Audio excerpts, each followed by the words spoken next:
Yo, okay, there we go. We got some people coming in. Hello to everybody showing up. It's me, the disembodied voice of your best buddy Basil. We get the show started here in just a little bit. Text messages out. We're letting people join us. Say hi in the chat so I can thank you for being here. Let's get this out of the way. Get this image out of the way. There we go. What's up, everybody? It's a little pre-show.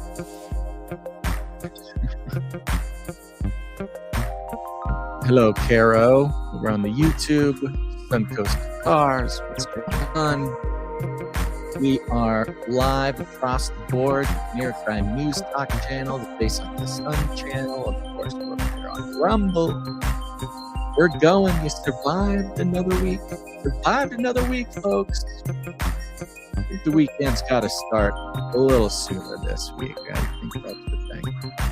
Term says, hi, Canary fam. I actually got the text on time this episode. Well, look at that. That's wonderful. Okie dokie, as usual. You guys know how this is going to go. This is unscripted. We don't have a script for this show. It is a complete mystery, but we're all having faith that God wants to do something here. And remember, it is a call-in show. The show is nothing I say, without people calling in. And it's easy peasy. No matter where you're watching this, you look down in the description of this video. You'll see the call-in link there. You just click on that or copy paste it into a browser. And it'll ask you a couple questions. You know, you want to give it permission to use your microphone, stuff like that. And then it'll put you back into the waiting room, the green room, as we call it. Maybe the yellow room. And you can watch the show, listen to the show back there. You can even chat with other people in the green room. Then when the time comes, I'll bring you up on stage and we can just talk about whatever, man. Whatever you got to process for the day. Whatever the week is brought up. Doesn't even have to be related to current events, news, blah, blah, blah. Doesn't matter. Just a time for fellowship. The most important thing that we can possibly do or have right now is connection with other people in God's family. So let's make sure to do that. The real McCoy says, no script, I'm out. I know. You'd be surprised. You'd be surprised. All right. Well, with that, we're going to start the show. Not a whole ton of people in the thing here. You don't have anybody back in the green room yet. We'll see what happens. All right. Lord help us. You know how this is going to go. I'm going to play this little jingle. I'm going to put this graphic up here. This is going to tell Gons to start the podcast version of the show, available on the podcast feed. So here we go. Hold on to your butts, everybody. Called it. We got a caller. We got a caller on the line here.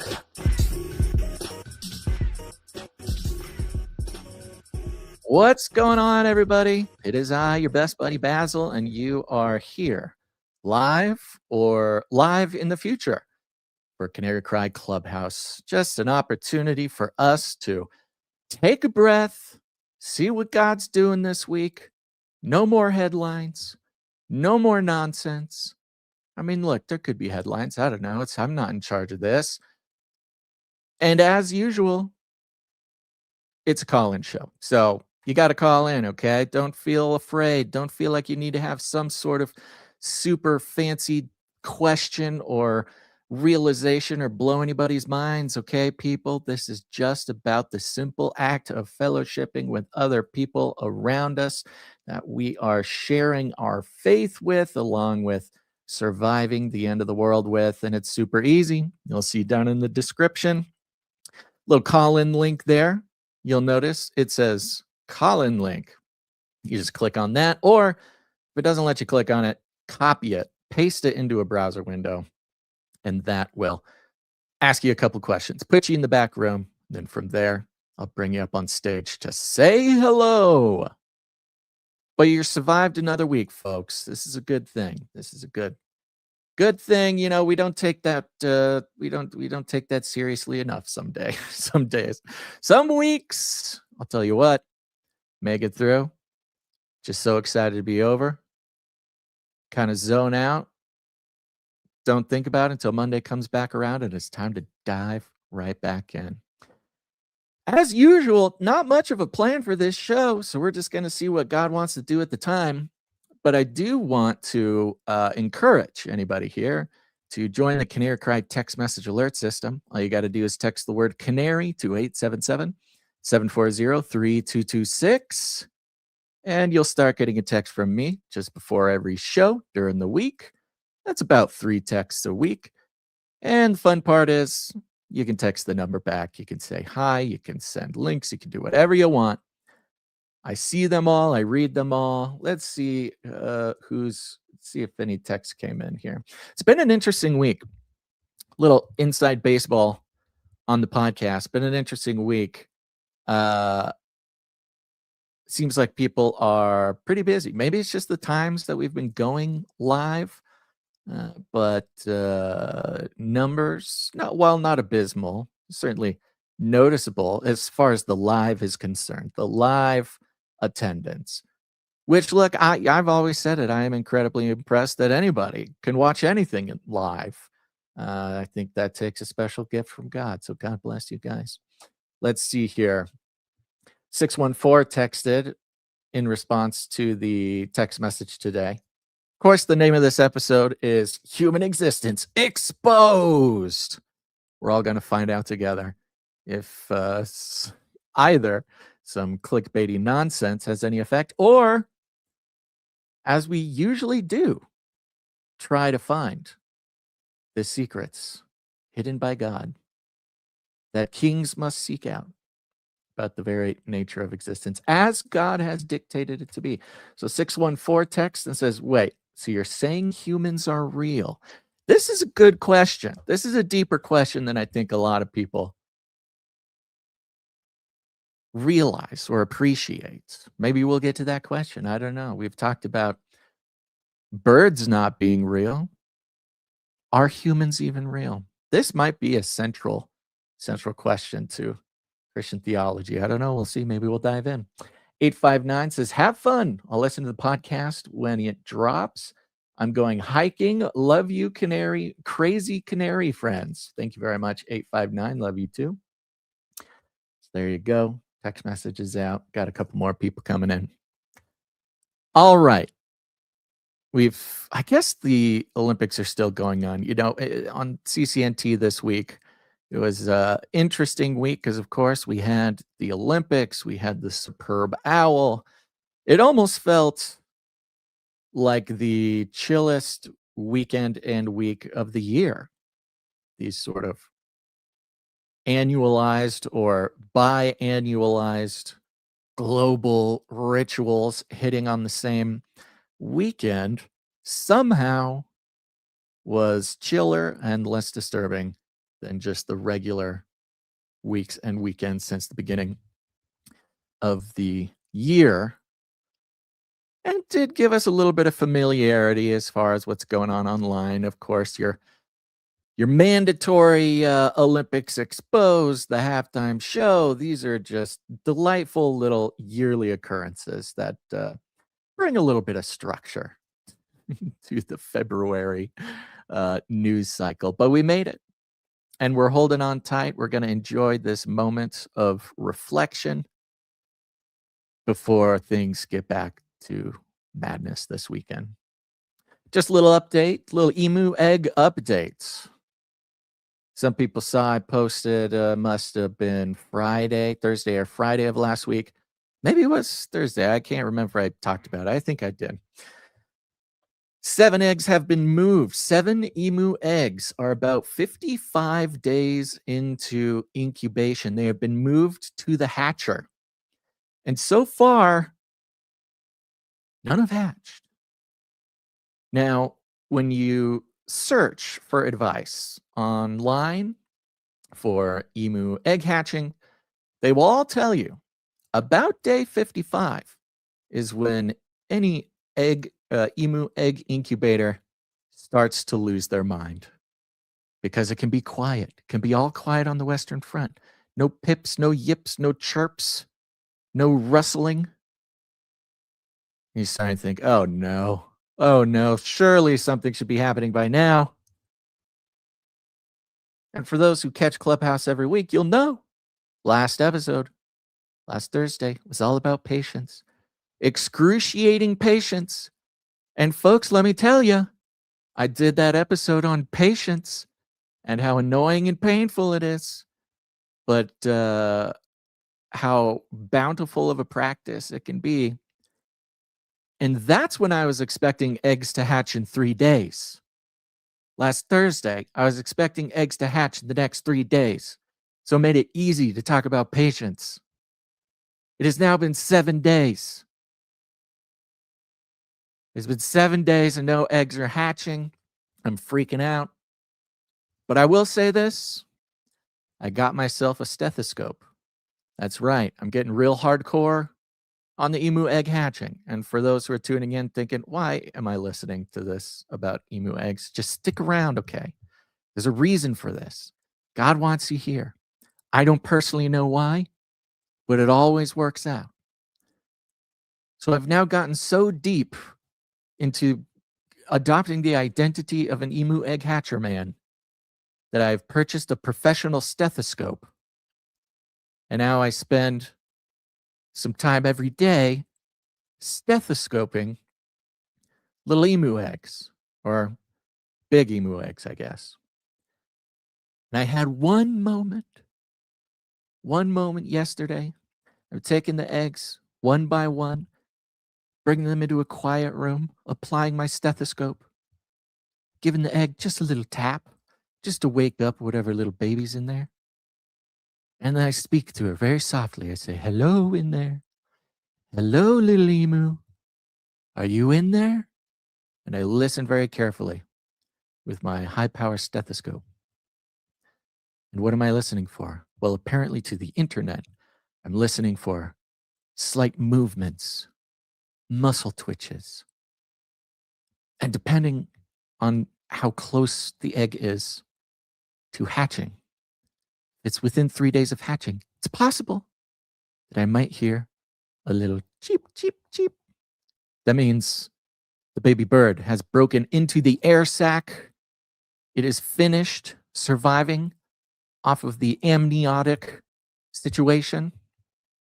It has broken into the air sac. It has started breathing air. And it's just a matter of time before it gains the strength to begin the long, hard journey out of the egg.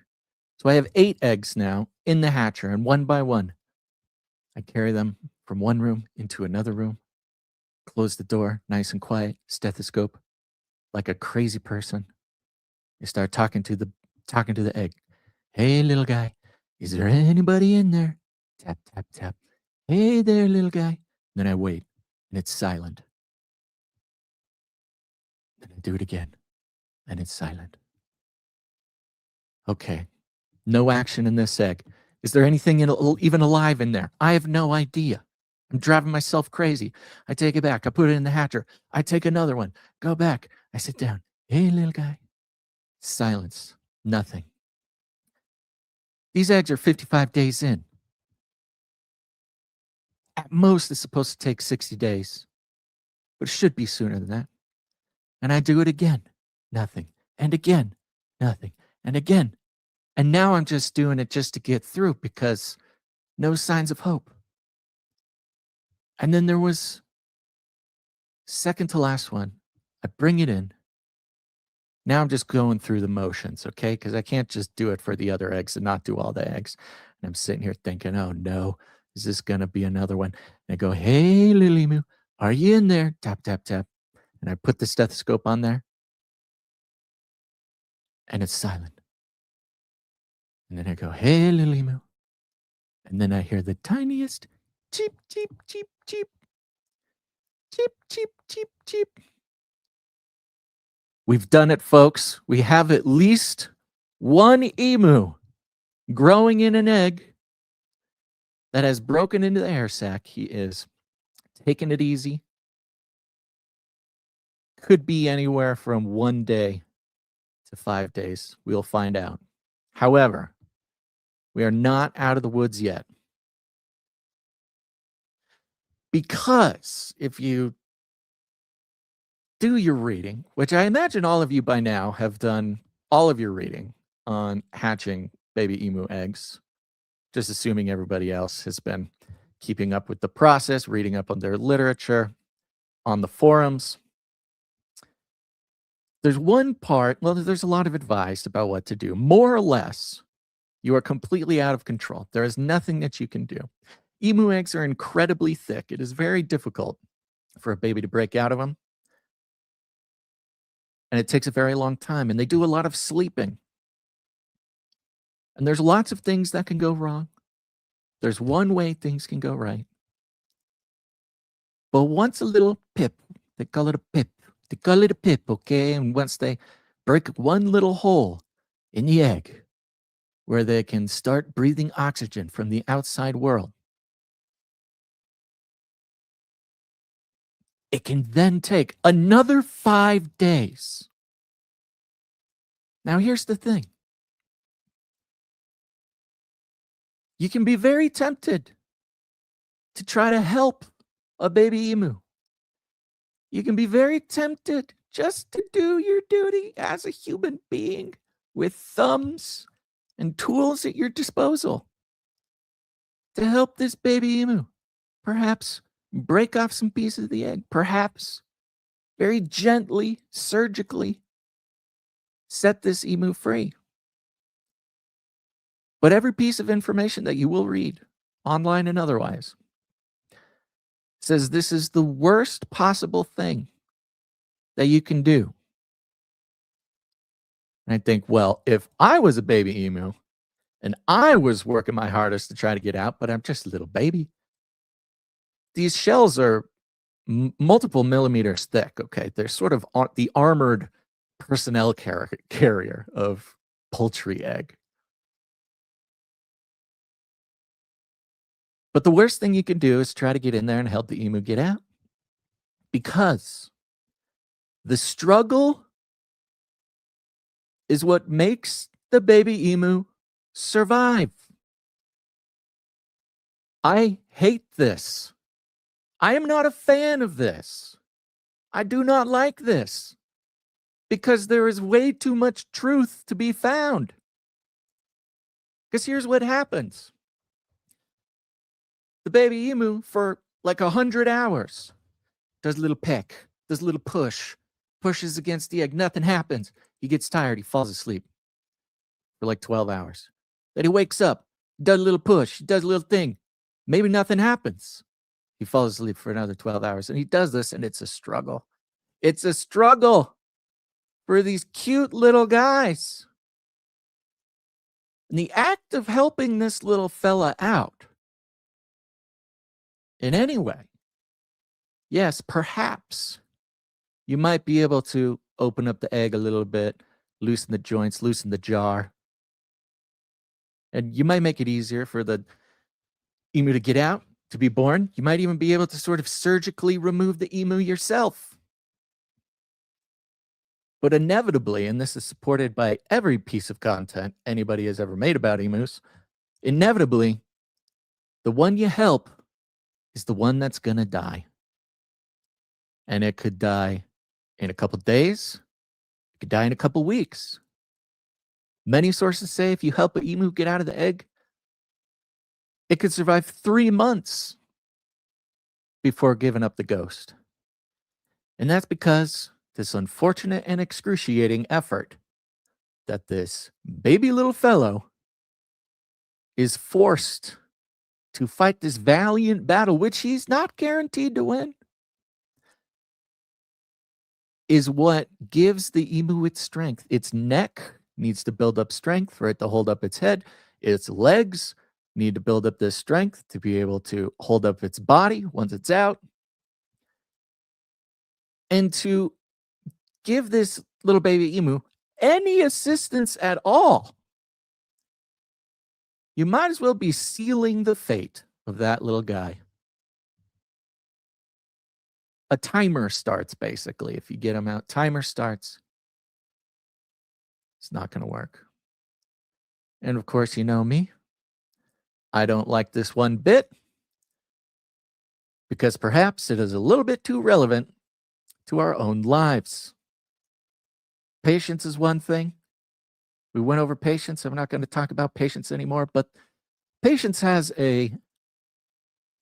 what should we call it? A cousin, a sister, maybe a parole officer. Patience has a parole officer, and that parole officer's name is effort. And this is part of what being a human is. This might be the entirety of what being a human is effort. Most of us don't like it. It kind of gets in the way. It stands between us and everything. Now, you might think that this runs counter to what we talked about last week with patience. Because sometimes patience is the thing we need. But guess what? Like we all know, like we talked about, patience can be an excruciating effort. In fact, anytime you ask anybody to be patient,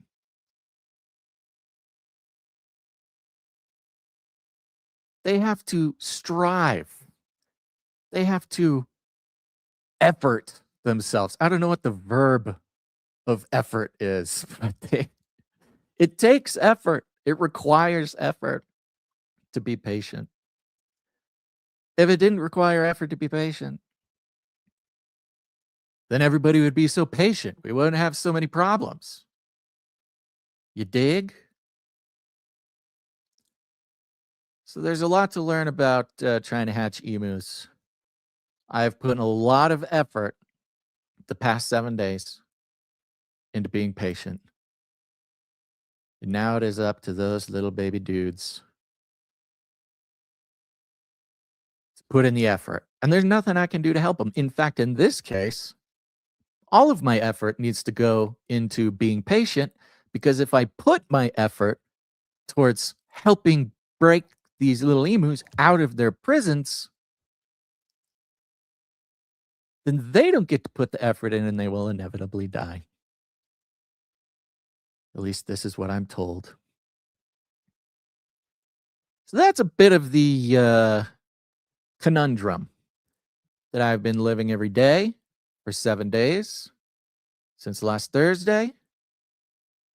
And as always, when it comes to this show, many of you who come back here, listen to this show, watch it live, participate, call in, you'll know that it's kind of amazing how the show can start out with nothing, and then God kind of comes in and uses everybody in conversation to get some real gold, some real life lessons. And as it has always been, when it comes to walking through life with Christ as a believer, having faith in God, many of us have been on this journey for a long time, decades and decades. Many of us are a little bit newer to this. You know, past couple years, we found Christ, we're learning it, we're doing it. And one thing is clear, and one thing I hope, well, one thing I know that the old timers know, and one thing that I pray that the new timers learn quickly, is that every time you think you've figured something out, because God is so big, we can immediately learn the opposite lesson. In fact, that's kind of how the cycle goes. It's kind of how it's been for me. As an example, whenever in my life I think I have come to some new understanding about the human experience, about how God has ordered our steps, about the complications of being a human being, navigating not only the physical world, but also the spiritual realities. Every time you have some big aha moment and everything makes sense, that's just about when the opposite part of the lesson begins. And you learn all the ways that that previous lesson does not apply. or oftentimes the opposite is also true. And you spend enough time seeking God, you'll learn that often seemingly opposite realities are taking place at the same time. And that's kind of part of the fun. That's kind of part of the eternally unknowable mystery about the nature of God. For thousands of years, smarter men than I have been going through the same process and the same cycle, and nobody's quite figured it out yet, although there's some pretty smart guys and gals who've certainly learned these lessons before me. But as far as being the human going through this process, it can feel, let's say, a little frustrating, and we can push back against this. And we can say, no. It can't both be true that patience and effort are required. It can't both be true that Jesus was simultaneously 100% man and 100% God. That does not make sense to my puny human squirrel brain. That's kind of the point. It's that back and forth, perhaps, that is the effort required to develop us, to try to break out of this shell of ignorance, this shell of misunderstanding, the shell of separation from the eternal God. The effort does not end, but that's part of the fun. That's kind of where we want to try to get to. It's not easy, and it's not logically sustainable for very long, okay? And we're going to have to revisit the value of human logic over and over and over. Of course, human logic does a lot for us. It's very good. God has given us this human logic. It gives us comfort. It makes us capable of discernment in so many ways. But at the same time, human logic can be a barrier that keeps us away from deeper understanding about our own humanity, about our relationship with God, and about the character of God.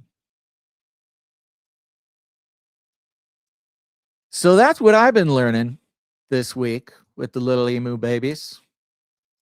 I would say, I remember last Thursday I said, I think we're only about 72 hours away. I think emus are going to be hatching. And here we are 7 days later. No emus are hatching, but I did hear the chirp. So we know that there is something coming. I'm not going to try to put a timeline on it. Not gonna set dates, okay? This isn't 2012. We're not trying to set dates for the coming of Christ. I'm not going to set any more dates for these emus, but I will make sure to let you guys know when it happens. And then we can all rejoice. Okie dokie. We got some people in the call-in room. Gonna start bringing them up, see what's going on.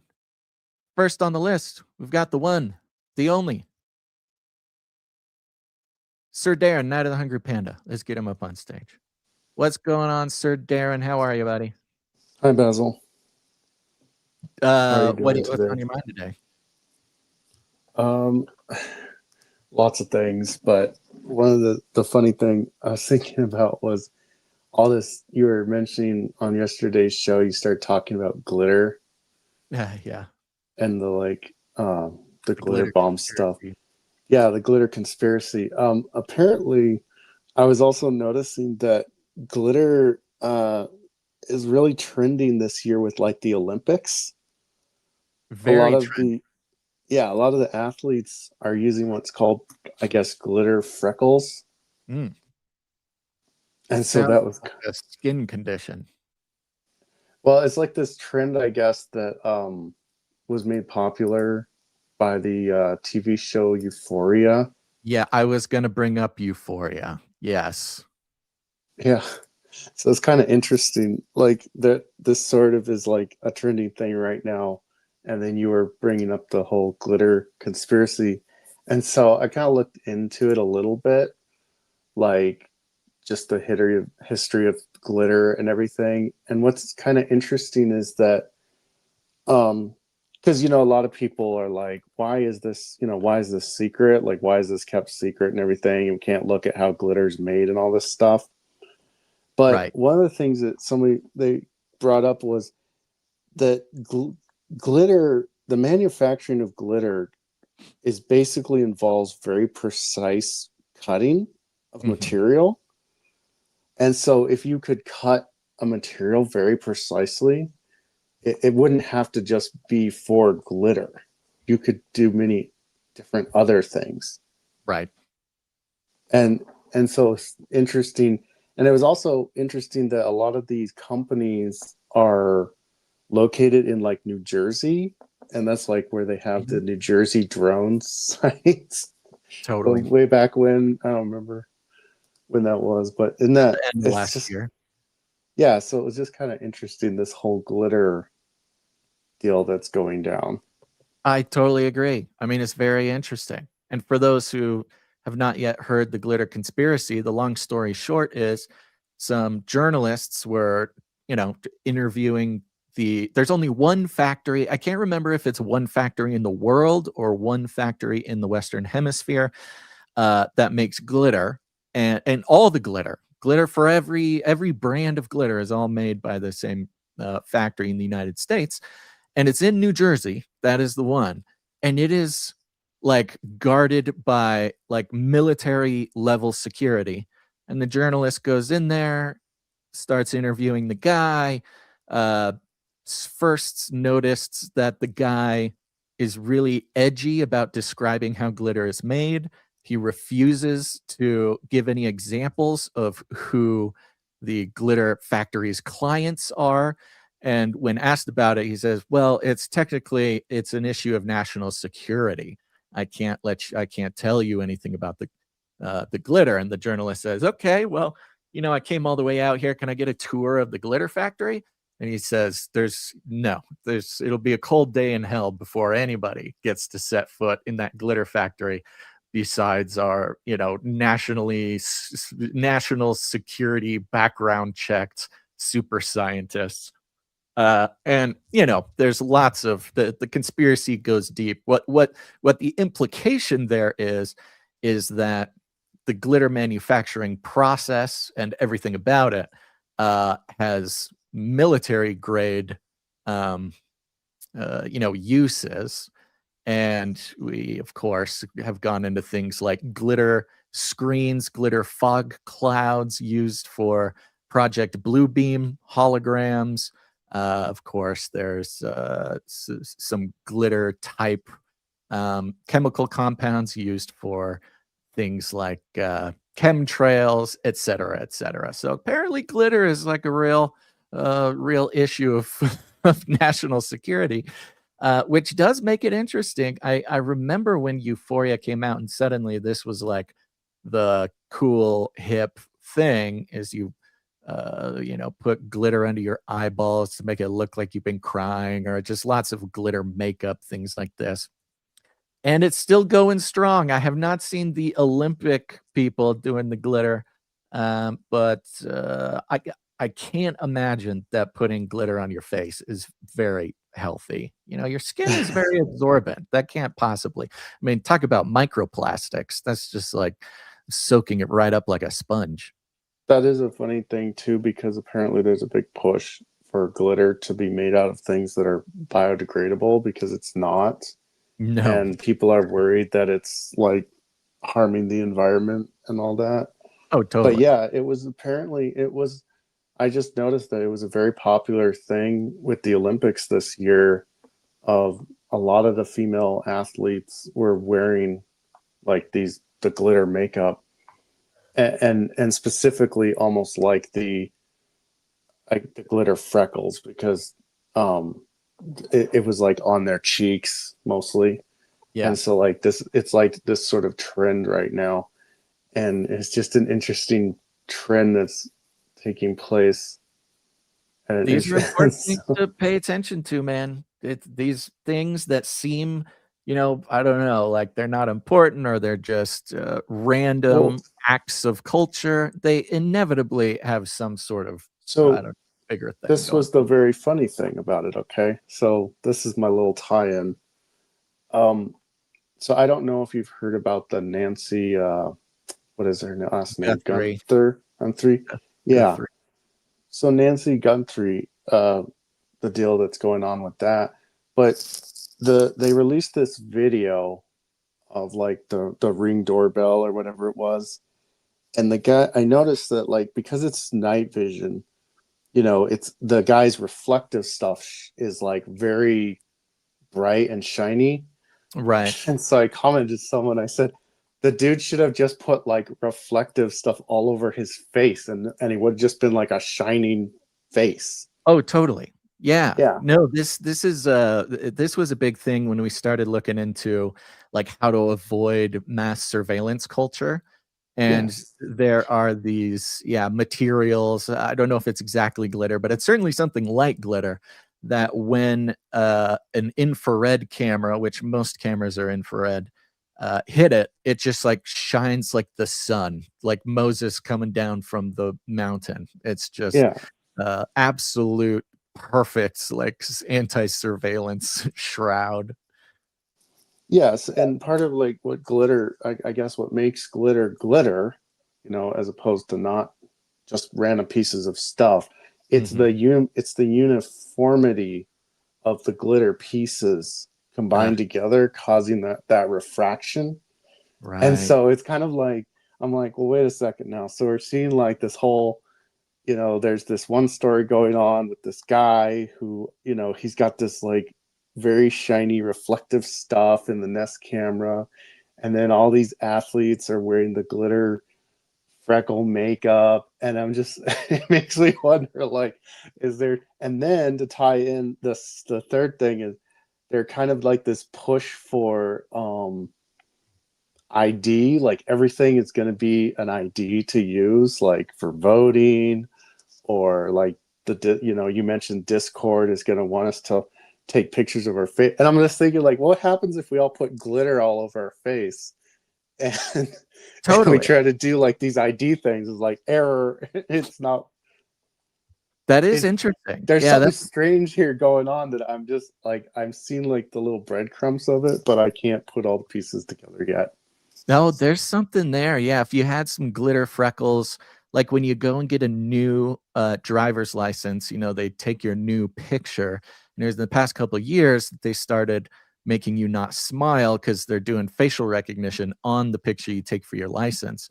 I wonder, yeah, if you wore some like glitter freckles to the DMV, if it would just, if not totally scramble like the facial recognition, it would add like different points, like little data points, because you watch the AI facial recognition stuff, and it chooses points on your face, like your nose, your eyebrow, the height of your cheeks, like the tallest height part as it sticks out from your face, and it connects all these dots to like make a map that then they just put the map to check your other pictures or whatever. I wonder if the glitter would like, yeah, give it sort of false data points or something. Yeah. um yeah. And so that made me think back to like, so under COVID, a lot of people were saying like how they made us all mask up, because really it was like, how do we train our software to recognize people and their faces when they're wearing a mask? Right. And so now it's like, are they trying to push glitter so that they can train their uh identification software to recognize us even with the glitter on our right. faces that we Right. thought was going to like defeat these, infrared scanning device? Like, it's kind of like, I feel like so many of the things that we're sort of pushed into, like even just, I don't want to go too far into the rabbit hole, but like the Jeffrey Epstein stuff, it's like the other day everyone's complaining because Bondi was like don't look at it, don't look at it, don't look at it. And it's literally just the human nature of like, okay, we're going to look at it now. Right. So like this trend of wear glitter makeup so that we can train our facial recognition AI on what, on defeating anything that would defeat it. Right. Yeah. Or you start thinking about things we've known since like 2001, 2002, the sort of, what do they call it? The micro dust, nano dust, tracking particles that they use to find Osama bin Laden in like the caves. They would sprinkle this nano dust over the mountains of Afghanistan or whatever, and then the nano dust was scanned or something, or transmitted back, and it built like a perfect 3D model of the mountain range, and they could find I don't know, considering all, if not most, if not all glitter is made in one highly national securitized factory in New Jersey. Who knows what's in that glitter, man? The smart dust. They're getting the smart dust on the kids' faces. And too, like I was thinking, like, because I even showed you guys showed that picture of in Iran where they were burning the effigy, and I said, oh look, all the Iranians who hate America all have phones, smartphones, right? Like they're just as inundated as we are with the stuff. And I was like, for COVID, like if you were to use your facial ID on your phone, it had a setting for like, if you were wearing a mask, so that it could also do your face with a mask. And now if all the women who use their phone and use their face to open their phone and all this stuff are wearing glitter, it's like building in another layer for this facial recognition to say, okay, I'm gonna like deal with this sort of problem that was presented to me, to try to work around, like, how do I still know what the face is? And right, because everyone keeps, you're onto something, man. Yeah, I think you're onto something. There's something going on. Once Taylor Swift becomes the source of all these girls putting glitter on their face, there's some sort of op. Can't deny it. Some sort of op. Yeah, well, good keeping an eye out, man. We're gonna, like most things, you got to keep an eye out for this glitter thing. I don't know exactly.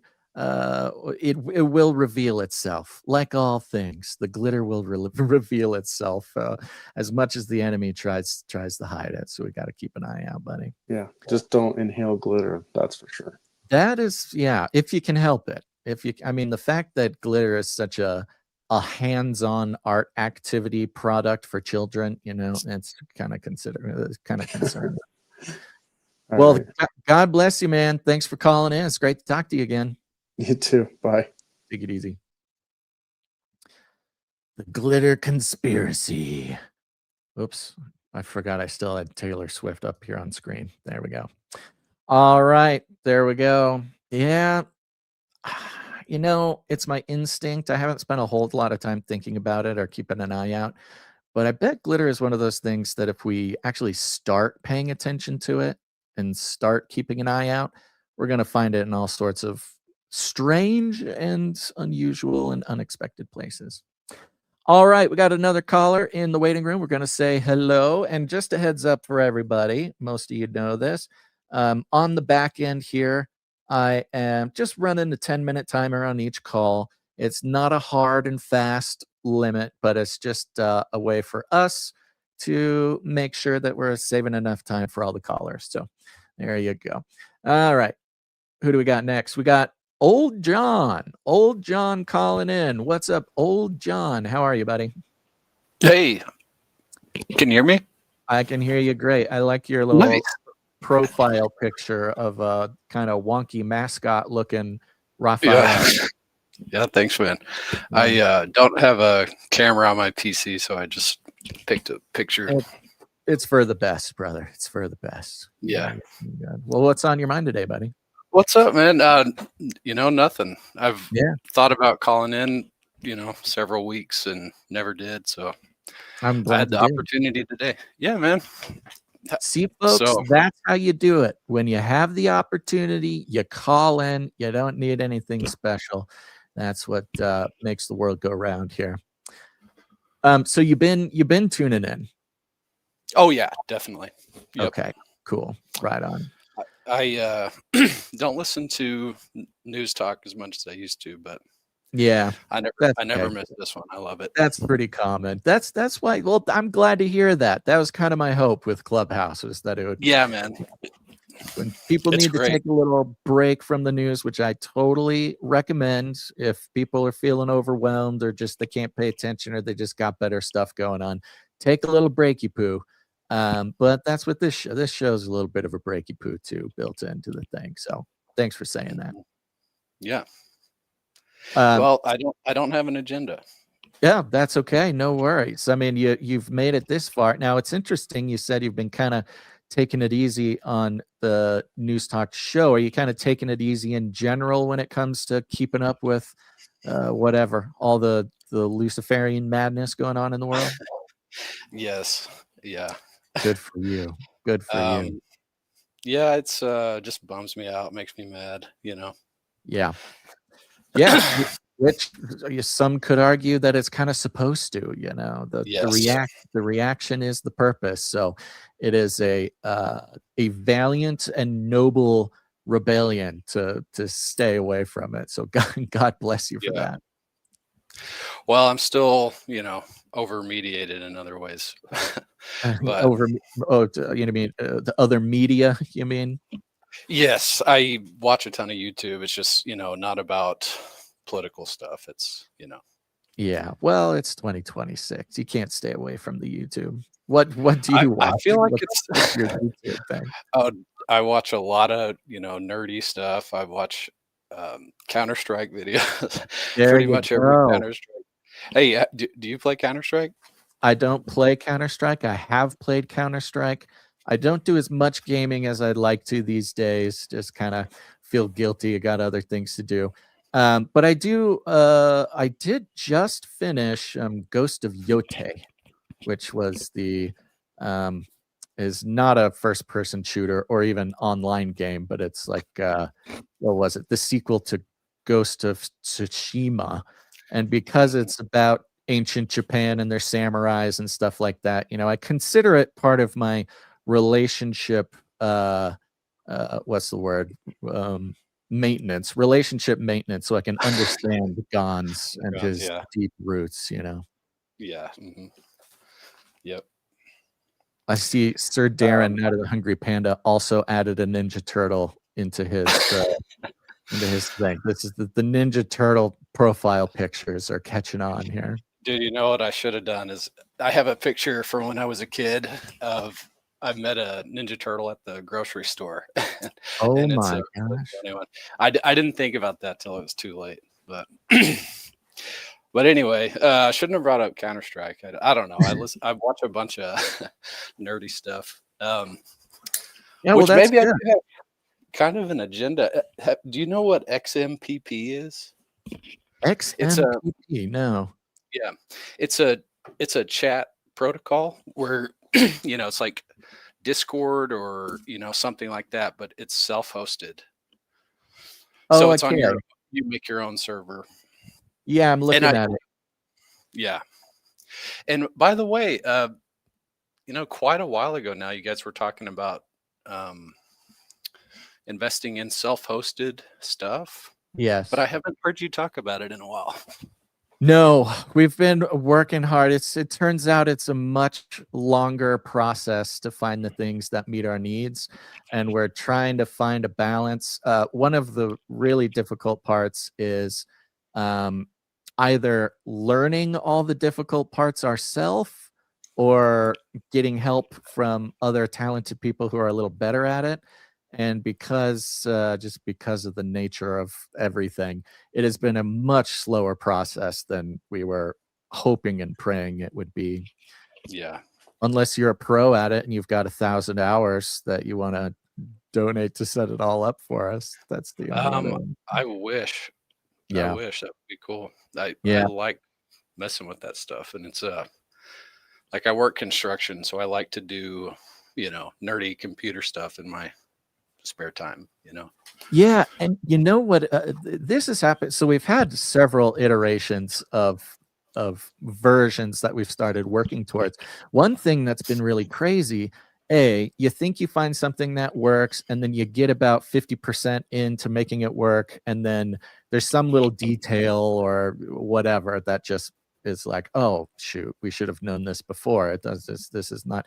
Yeah, and sometimes it's like capacity, or they sneak in like a payment you have to do, or I don't know, the hardware isn't there. Sometimes we various sort of services or even open source stuff that we have started working on or even got close will like change their privacy protocols, or like out of nowhere they'll just like change their privacy agreement, and suddenly it's like, well, we can't do this one anymore. So that's unchill. I know, it's very unchill, man. How do you feel about Linux? I like the idea of it. I like most things about it. The one thing that I'm not super stoked about is the amount of work that it would take to get really good at it. Well, yeah, I hear you. For me, I just out of rage and spite, I got off Windows from like when I realized all the what do they call it, telemetry stuff was going on. Yeah, because I'm old. Like I love Windows 95 and 98 so much from the bottom of my heart, and realizing I was being betrayed by the operating system, So anyway, I got off that and onto Linux, and I don't know, man. I'm not saying it's no. I mean, that's the thing with Linux. Everybody, and I know a couple guys who are Linux guys, and the thing I love about Linux guys is almost every single one of them is someone who reached peak rage, and that rage fueled them to get in and get good at Linux and figure the whole thing out. So, it's just a matter of time before peak rage sets in and we're all going Linux. Well, it is easier than you think, but honestly, it could be. Well, something weird happened in the Linux thing. So there was somebody who was in charge of the source code put malicious code in this one small program that a bunch of distributions use. Ooh. And a Microsoft guy found it. It sounds fake to me, but anyway, it's not like Linux is like magic and you can never be hacked or anything like that. Like to me, it's just kind of a middle finger to the man. It's a viable option and a quality rebellion against Microsoft specifically, but also Mac people too. See, that's the problem. Is most Linux users, and sorry for the nerdy talk people, but there's something, don't worry, God's doing something here. What I've noticed about Linux users is most of them did it in rebellion to Windows. For the most part, it's anti-Windows. When somebody starts as a Mac person or is a Mac person, very rarely do they reach the level of rage with Mac. It's true, but also they're not allowed to think like that. They're in jail. Well, they're in the Matrix basically. They're in the pod with Neo, the walled garden, and they enjoy it too much. The pod is too good. The pod's too comfortable. What enrages me is my friends and family all have iPhones, and they act like me having a different colored speech bubble or whatever is like the end of their world. And but it is kind of they make it annoying on purpose for outsiders. They're doing that on purpose. Yeah, the green bubble was specifically of shame, to punish people for not being on iPhone.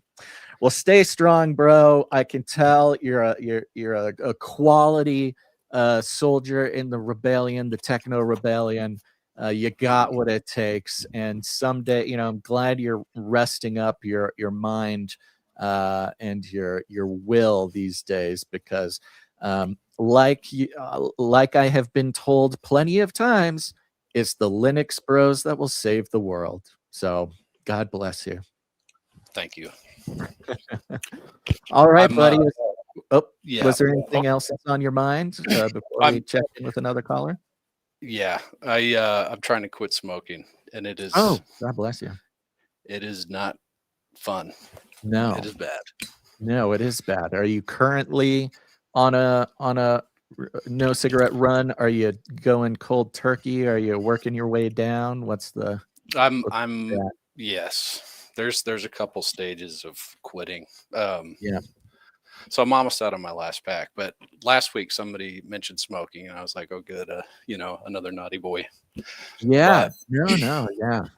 No, we have plenty of producers, both who want to quit, are in the process of quitting, or there's always those old timers who did quit, and they've got lots of good advice. So, if there's any producers out there who want support or can be support, we should probably make a little part of the Discord channel or something for people. Yeah.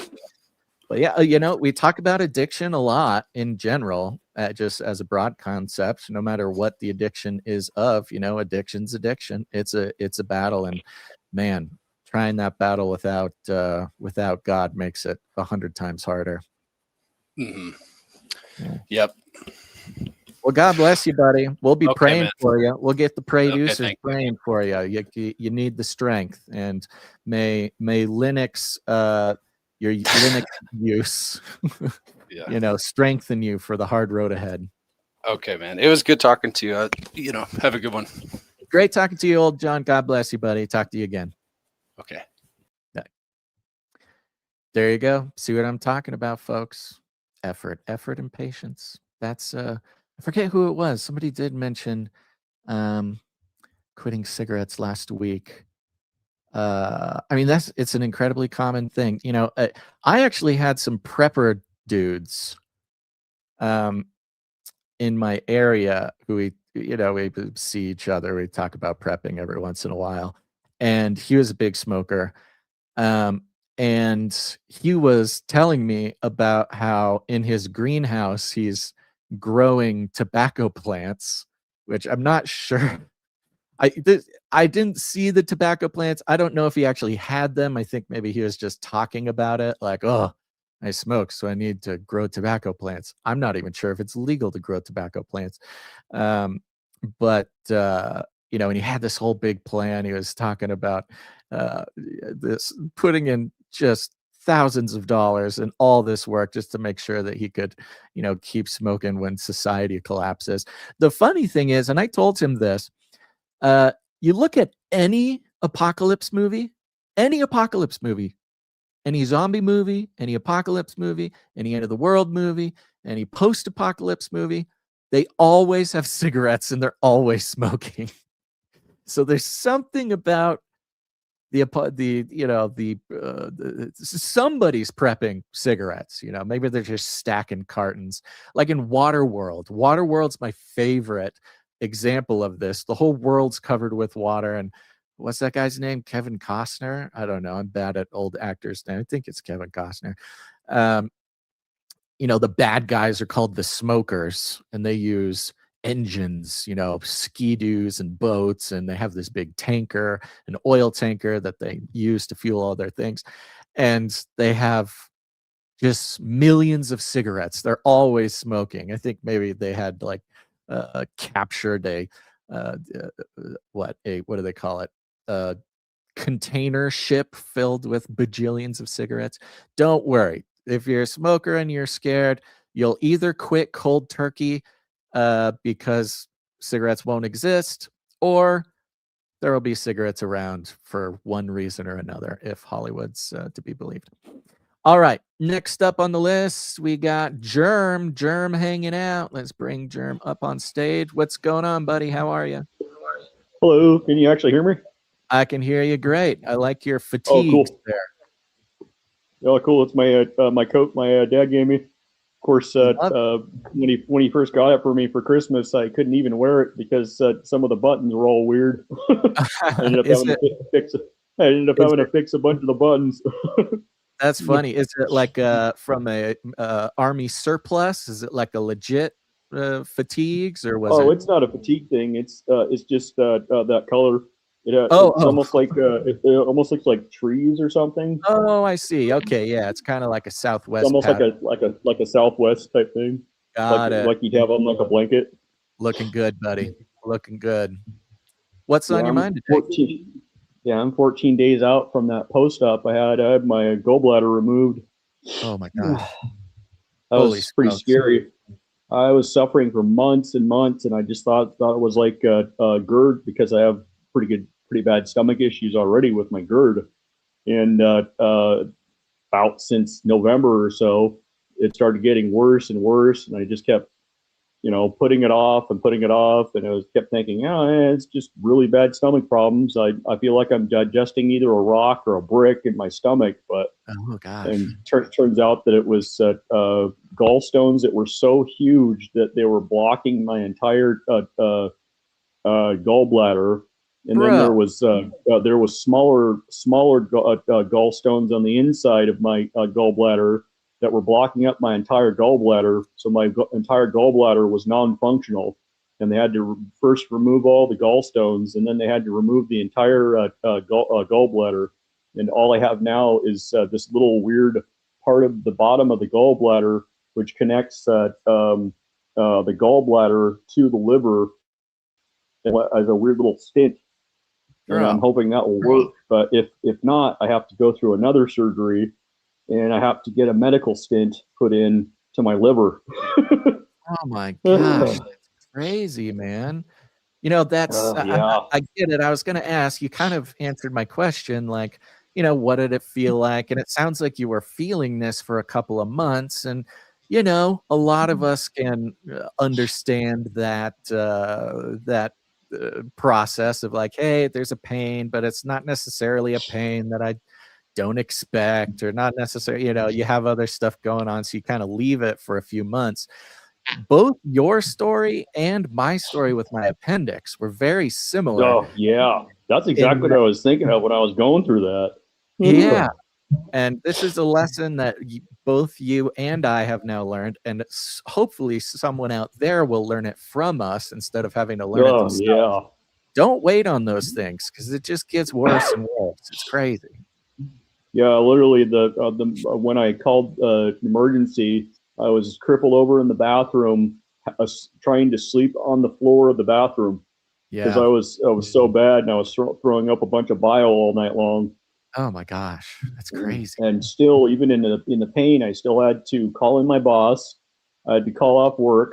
I had to then I had to call in to the urgent care because I still thought it was the GERD thing.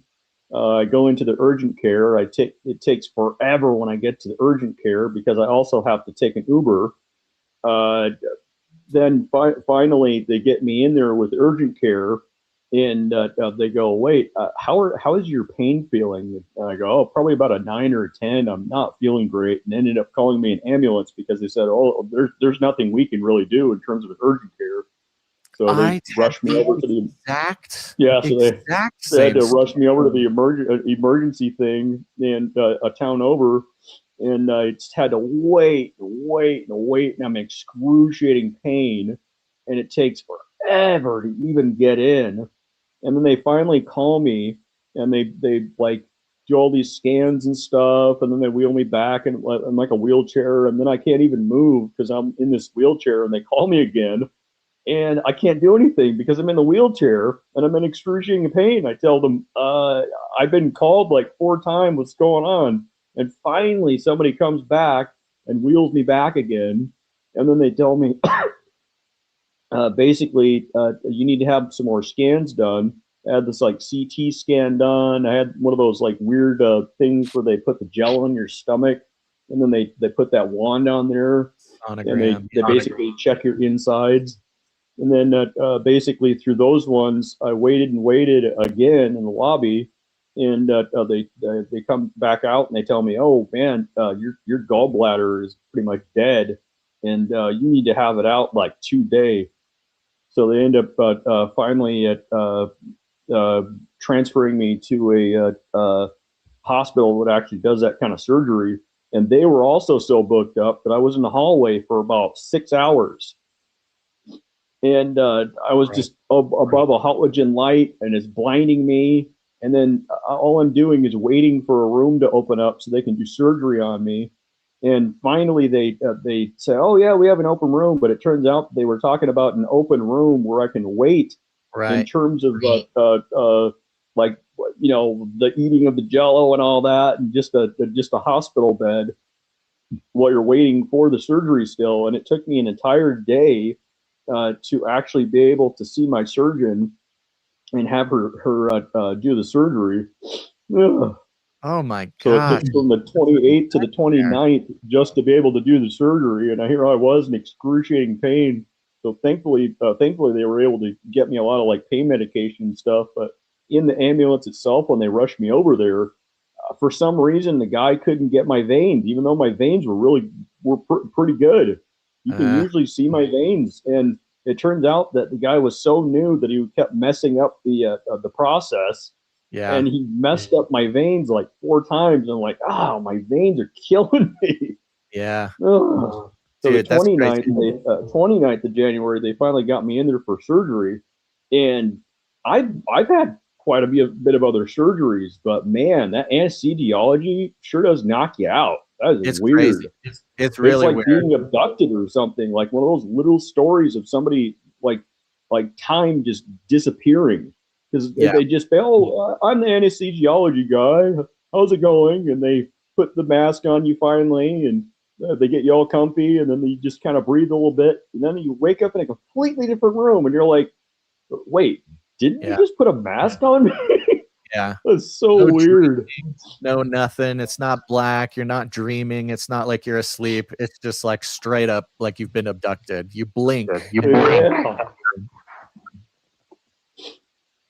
And they, on top of that, I had this like thing called a JP drain on my side, and it's basically draining the wound. Yeah. And basically, I have like, oh, you did? Yeah. Those are miserable. And one person I looked up online only got it, had it in there for 5 days. I have to wait until the 19th to see if I can even have it taken out. Yeah, I was gonna ask. I had to have mine in for like 3 weeks or something. And I'll tell you what, the only thing weirder than having that drain in is when they take the drain out. I can imagine. Just looking at it on my side, I'm like, man, that's gonna be weird when they take that thing out because it's sticking out of your side like that. Yeah. Ugh. Dang, man. Well, you have had a serious time the past couple of weeks. Oh, you've been, it's been 14 days since the surgery. So you've just been taking it easy, right? You're just chilling. Oh, yeah. Yeah, I'm on medical leave right now. It's crazy because I can't even go back to work right now. They said, oh, yeah, you could probably go back to work even with the thing. And I told them, you do realize what I said I do, right? I'm a janitor. I have to push, pull, pick things, huge, giant, heavy things up all day long. They go, oh, that's not going to work. Yeah. Right. Well, that's crazy. Jeez. Well, God bless you, man. Of course, we're going to have the producers out there. Everybody's saying little prayers for you because you're. Oh, I definitely need it. You've had quite the journey so far, but it's not over. You know, the recovery from that kind of stuff. For me, you know, there was, of course, pain every day when it comes to that. And they give you a little something for it. But, you know, and even when you think you're feeling good, you'll learn, like, when you just twist your body in one certain way or something, then suddenly you're like, oh, I'm still not okay. Even after I got the drain taken out, I mean, it was several months before I could really do anything normally. I mean, especially with the gallbladder thing, because one big crazy thing is I cannot eat 3 meals a day anymore. I have to be on a low-fat diet for now, and I have to eat 4 to 6 meals a day. Just little small meals a day. It's craziest thing.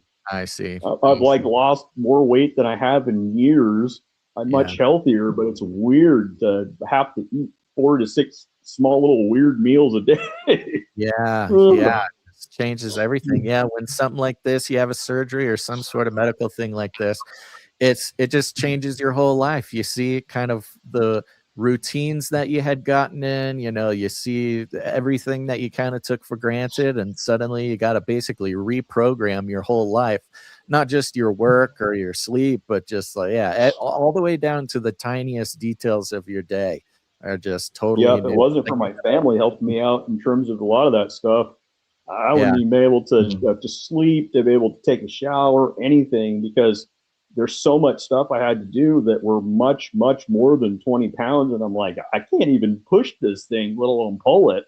right. And it was like, Yeah, man, if my part of my family didn't come over and help me move things, it was like, man, I couldn't even function. totally. Totally.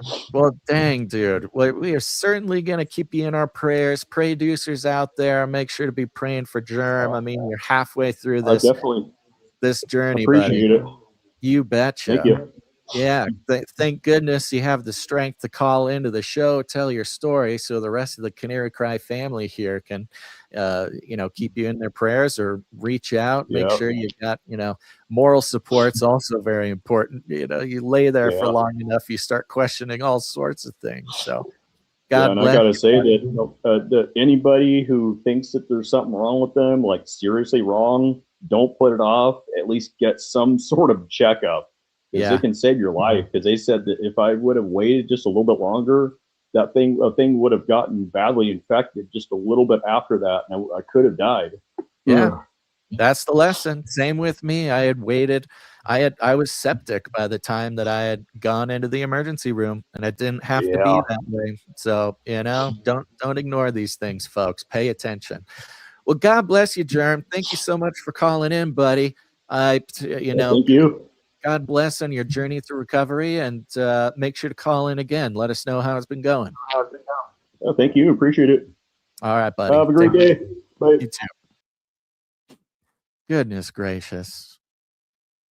Yeah, I remember that. That drain thing is the craziest thing. It's just like this tube sticking out of the side of your abdomen. It's like not even attached to anything. It's just some tube that goes in and curls around your innards for some reason. And the grossest part is it is draining, meaning weird fluids are coming out of that thing and collecting in a weird little bulb. It is very bizarre. And I don't want to give away the surprise to anybody or give away the surprise to Germ. But when you go in to see if they can take it out, they just kind of pull on it.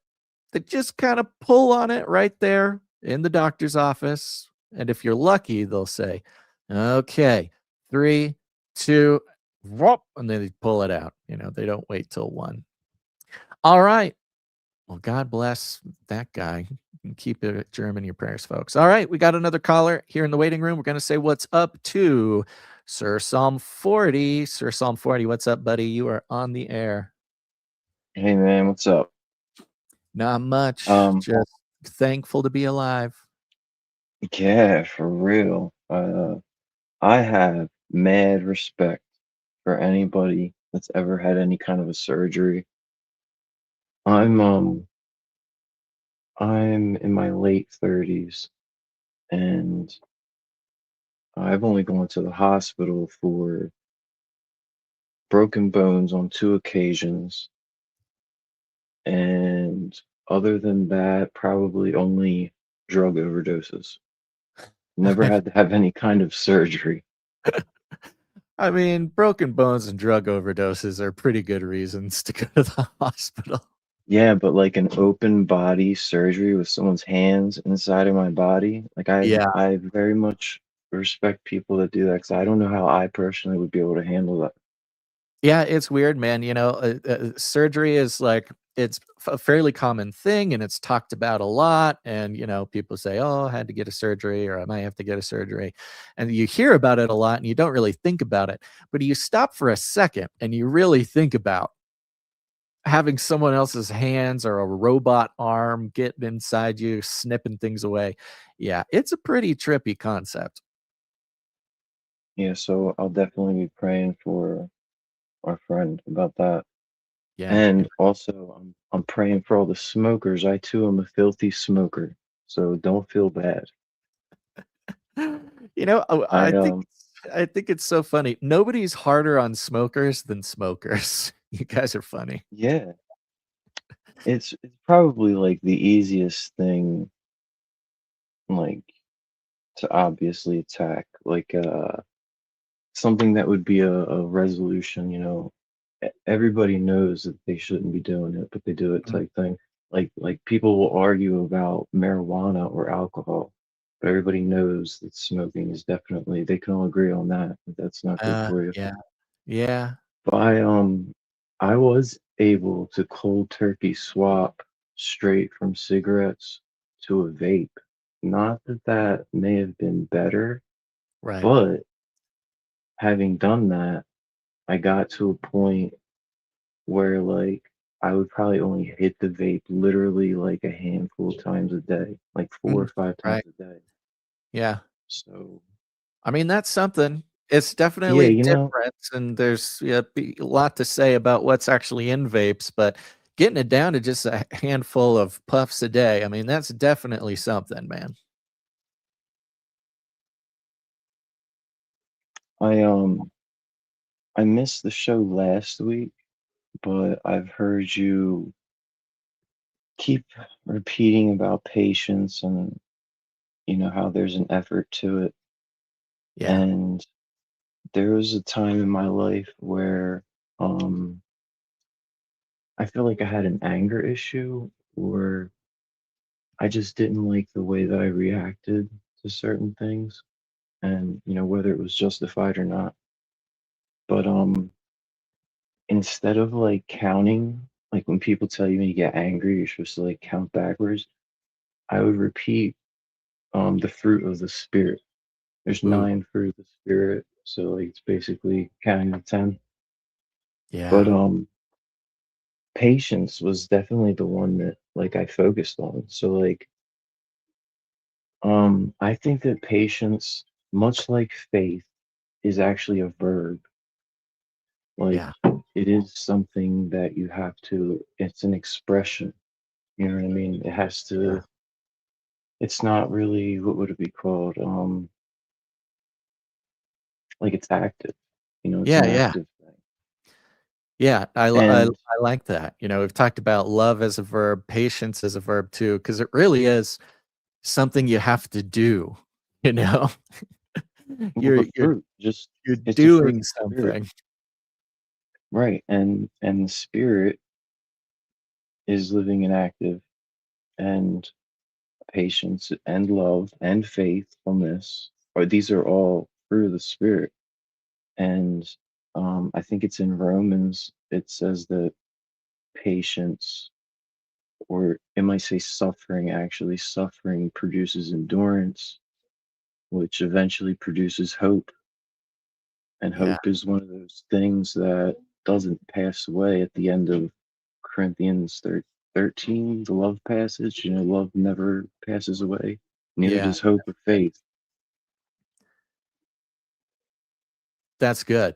I like that a lot, especially the endurance part, you know, doing patience, being patient, which, as I mentioned earlier, you know, the truth is really takes some effort to be patient, at least at first. It's something you kind of got to commit to, and really doesn't come easy to someone who isn't practiced up in it, but produces endurance. You know, endurance has been a big theme for us in the show, you know, at least the past year or so, because sometimes you look around and the only thing we're sort of called to is to endure, you know, faithfully in a situation like this.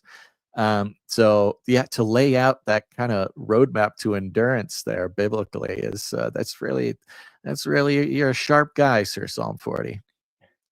Thank you, thank you. Um, so sharp turn. When you were talking about glitter earlier, first of all, I did not know that New Jersey had anything to do with glitter. I didn't know that. That was news to me. I did know the whole like Sorry, say that one more time. I didn't know that New Jersey had Ah, anything to do with glitter. I yeah, wasn't aware of that detail. But yeah. It's apparently got the only glitter factory in wherever. It's maybe the world, but at least the West Coast or the West yeah, Hemisphere. I am probably gonna have to look more into that because do you actually offhand know the literal material? Like I'd assume it's some kind of rock, essentially, or a mineral, once Well, you we it's been a brass tack. while since we did the deep dive on this, but concerningly, I forget exactly what it's called, but aluminum or aluminum oxide, one of the really scary aluminums was a big aspect to it. There's a few different ingredients, but I know aluminum was part of it. Well, it made me think of the Watchers, of how Ooh, the women would beautify their eyes, which was also the teaching of cutting roots. But yeah. we hear a lot about the roots of mountains in the Bible, even in the canon, they talk about mountains having roots. Ooh. So, and I'm sure, all the Nephilim were all stone builders. We know the megalith, rabbit holes. So, like, it being, you know, you have your own, like, what is it, antimony rabbit hole you like to go down. Yeah. No, I mean, So, I think you're absolutely right. You know, like the antimony, the basis of the sort of weirdness about antimony was that it was on a list of things. Now it's the only material mentioned, but it lists, cosmetics and medicine and weapons and armor and antimony and this. And the kind of, what I draw from that is that, we're kind of generally talking about technology, and technology touches, everything humans do. And the watchers, these sort of rebellious sons of God, bringing this knowledge, teaching man these different methods of technology. uh, you know Part of what we part of the canary cry theory of everything is, it is all sort of connected for one big spiritual purpose. You can't separate the importance of, the watchers teaching about cosmetics from the watchers teaching about, alchemy or chemistry or something, because those things are inherently involved with one another, and both coming from the same source, a source that is explicitly in rebellion of God. So kind of the point with that, the whole source of that material, the whole source of technology and everything attached to it, is that it is sort of like inherently, if not in rebellion to God, sort of sourced, developed from someone's rebellion to God. And so these things, the antimony was just an interesting example of how, you can trace the sort of spiritual ancestry of pretty much every industry of our world back to this one mineral that the watchers were so excited to tell us. Um, yeah, and cosmetics and makeup and things, this is all also very tied with things like witchcraft. If you're gonna talk about celebrities doing rituals and the costumes and the makeup is communicating their aspects of their rituals, of course, many of which are explicitly in rebellion to God's ways and God's creation. It's hard to separate glitter, man. Glitter, it even fits into the weapons part of it. The Watchers taught men how to make weapons and make armor. The fact that the glitter factory is, a national security issue pretty much implies that there is weaponized glitter somewhere protecting our country. I think the part that connects all of this and what I think is most interesting is that they all stem from things within the ground, whether it is Yeah. plants or rocks. Yeah. And Yeah. another thing that comes from the ground and goes in everything is oil. Mm-hmm. It's in plastics, medicines, and you cook with it. Yeah, petroleum. I mean, And just literally everything. What right, today's so world would just not exist. Almost nothing in our world today that we take for granted would exist without petroleum. That is a good thing you point out. Yeah, it's like the theme of the Watchers is, I guess, teachings was had explicitly to do with how to, one word could be exploit, exploit creation to uh work man's will upon the world, because of course man's will is often the thing that's um exalted to be, you can be as gods, your will. Of course, the occult references like Aleister Crowley, man's will is of the utmost, power. And, will is one thing, but knowledge to extract, maybe extract is a better word, extract from creation, to exert man's will on the face of the earth. Nothing has made man's search to be as God than the things that we're able to pull from the earth to build the technology to give us access to this new, I guess, power level upon the earth here. it's weird. You took the thoughts right out of my head because you're talking about the will, and I just recently learned that thelema is Yeah. the Greek word for will. Hmm. And but in the Bible, whenever it's used, it's you know specifically states God's will, as opposed to even the righteous man's will. It's always Yeah. God's will above it. But what makes something in And opposition to God is always Thelema, by the way, was the name of Aleister Crowley's cult. That's what right. that was the name of his religion, Thelema. Yeah, do what thou wilt. Yeah. But the thing I think what makes something in opposition to God is the improper mixing of things. Like he's Mm. a God of order. So like, they've got their crazy law, the Levitical laws. It's always about cleanliness and, you know, proper procedures and proper placements and timings and gestures and things like that. No improper mixtures of things. Um, that was the problem with all of the falls, the garden, Genesis 6, and the tower. Right. And that's what the Watchers, with their black dust, glitter, rocks from the earth, improperly mixing, and their black goo, oil from the depths of the earth, improperly mixing. Yeah, man. I mean, there's a lot. It's really heavy, because of course, the extra biblical sources like the Book of Enoch and others are sort of as they're referenced in the Bible. So it stands to reason that they can at least be referenced in understanding some um, maybe some of the not so explicit parts of biblical text. uh,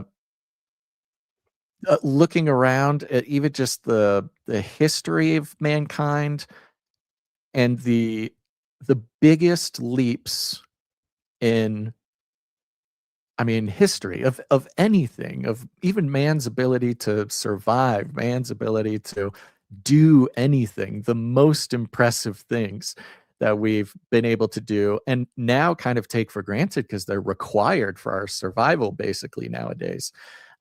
Yeah, stem from this, like you say, the sort of mixture, a collection of resources and collection of sources of knowledge that, again, in the Book of Enoch, sort of explicitly come from a group of spiritual beings that, yeah, are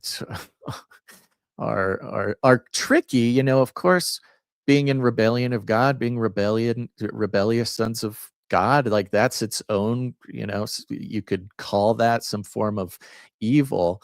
And we try to talk about like in our human moral code, you know, is pumping oil out of the ground and using it to make plastics for hospital supplies evil? I don't think anybody would necessarily make that case in a sort of serious theological discussion.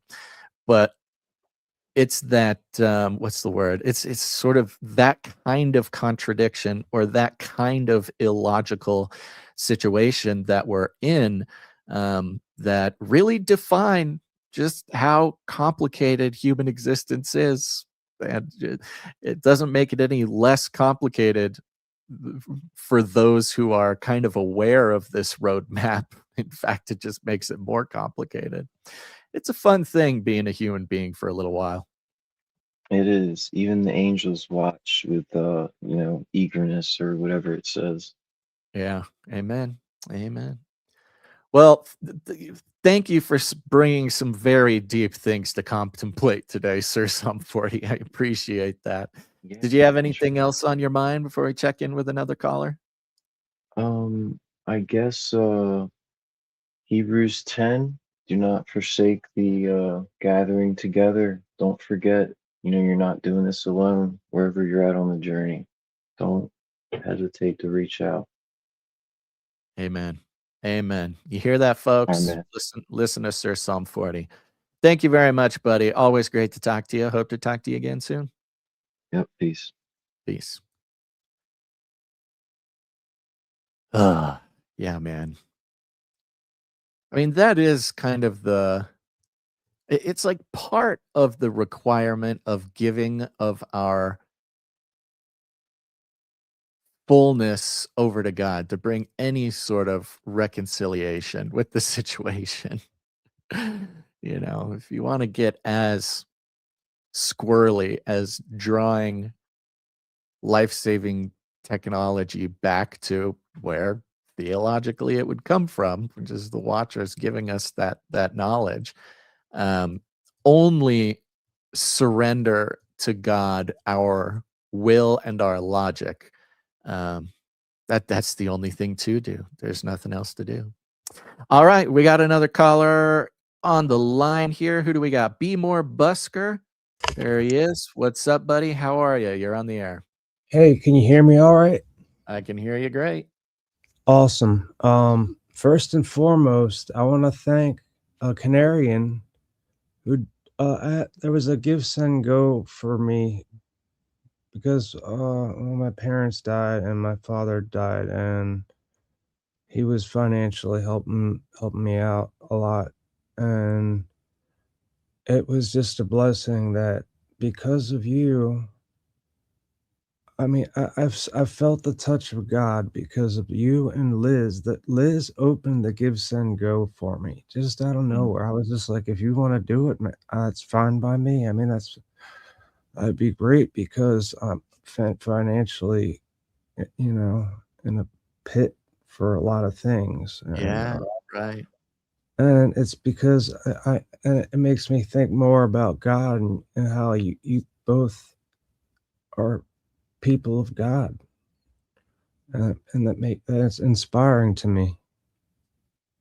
Amen, No, man. I'm so no, happy to hear that worked out for you. That something good came from uh, yeah, your Give it, Send Go and from your appearance on the show last time. yeah, it was real awesome of you guys. You know, Yeah, everybody who donated, I really appreciate it. From wherever. It's really cool how I've I've been on YouTube since 2008.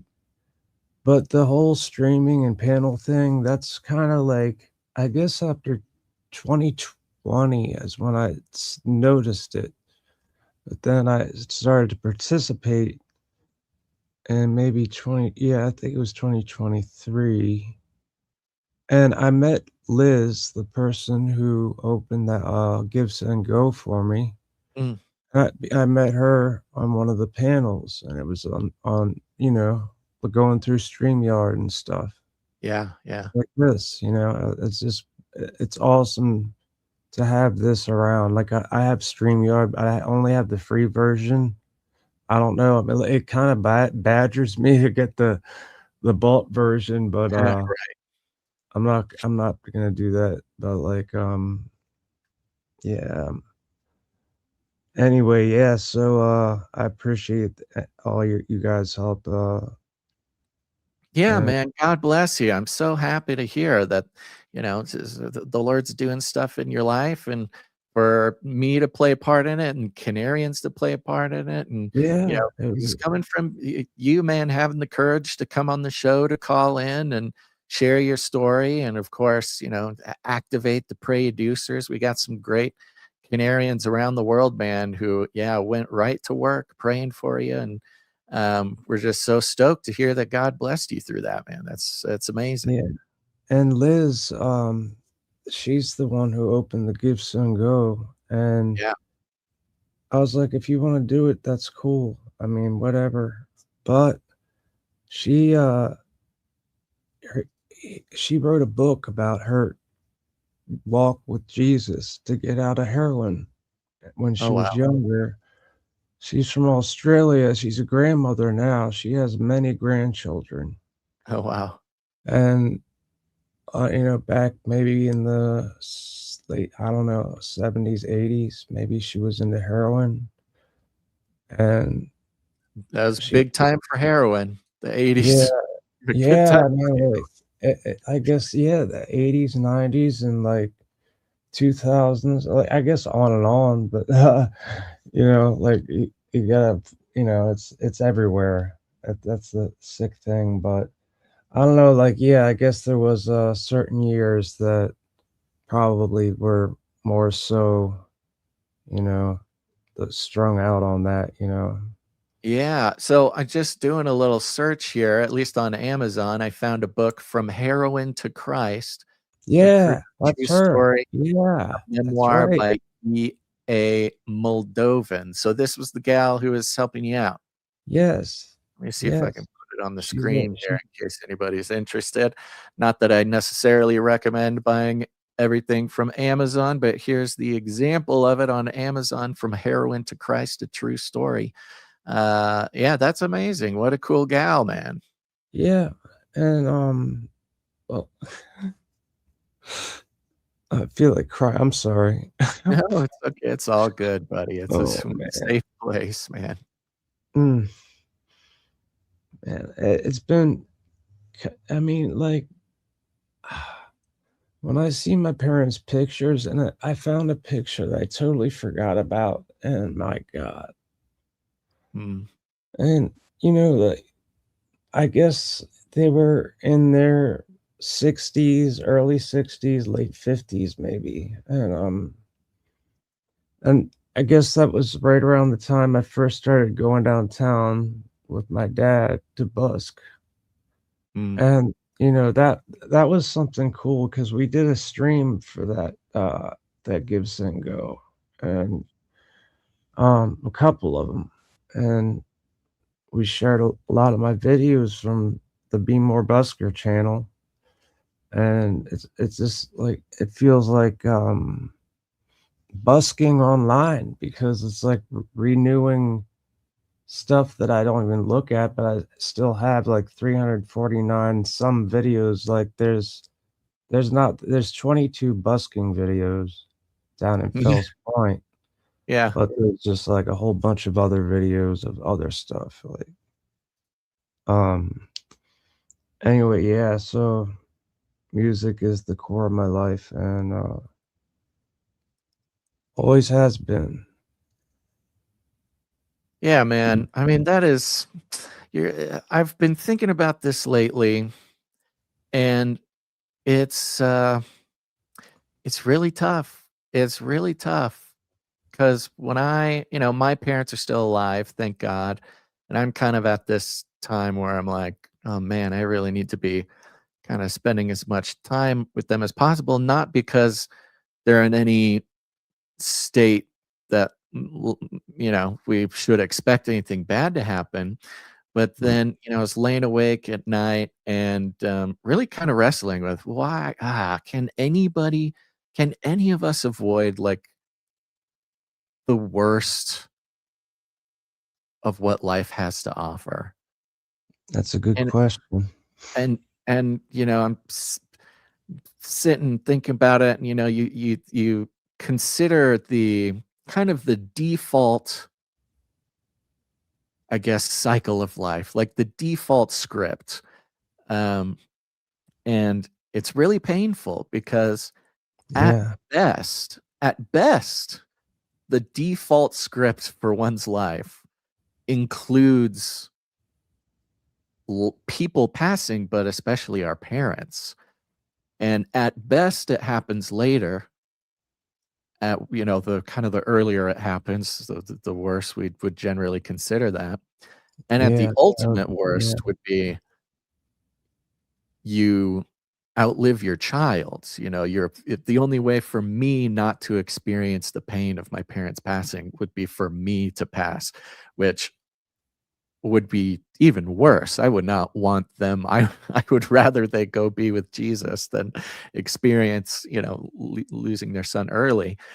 Um, and yeah, this is certainly, I mean, I hope people hear me right here. I'm certainly not, um, what I'm not trying to say is that these painful things are coded into life in God's sort of default script for our lives, and so we shouldn't feel bad about these things, but it is explicitly sort of in God's plan for us to experience tragedy, and tragedy can come at different levels and different frequencies and different intensities.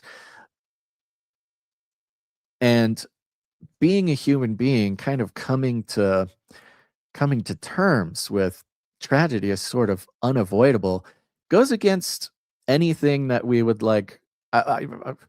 Goes against my natural moral instincts for what life should be. you know my Yeah. moral instincts tell me that I don't want tragedy. I don't want other people to experience tragedy, and that's me. That's my will. I want everybody to avoid tragedy. Yeah, But it me is too, brother.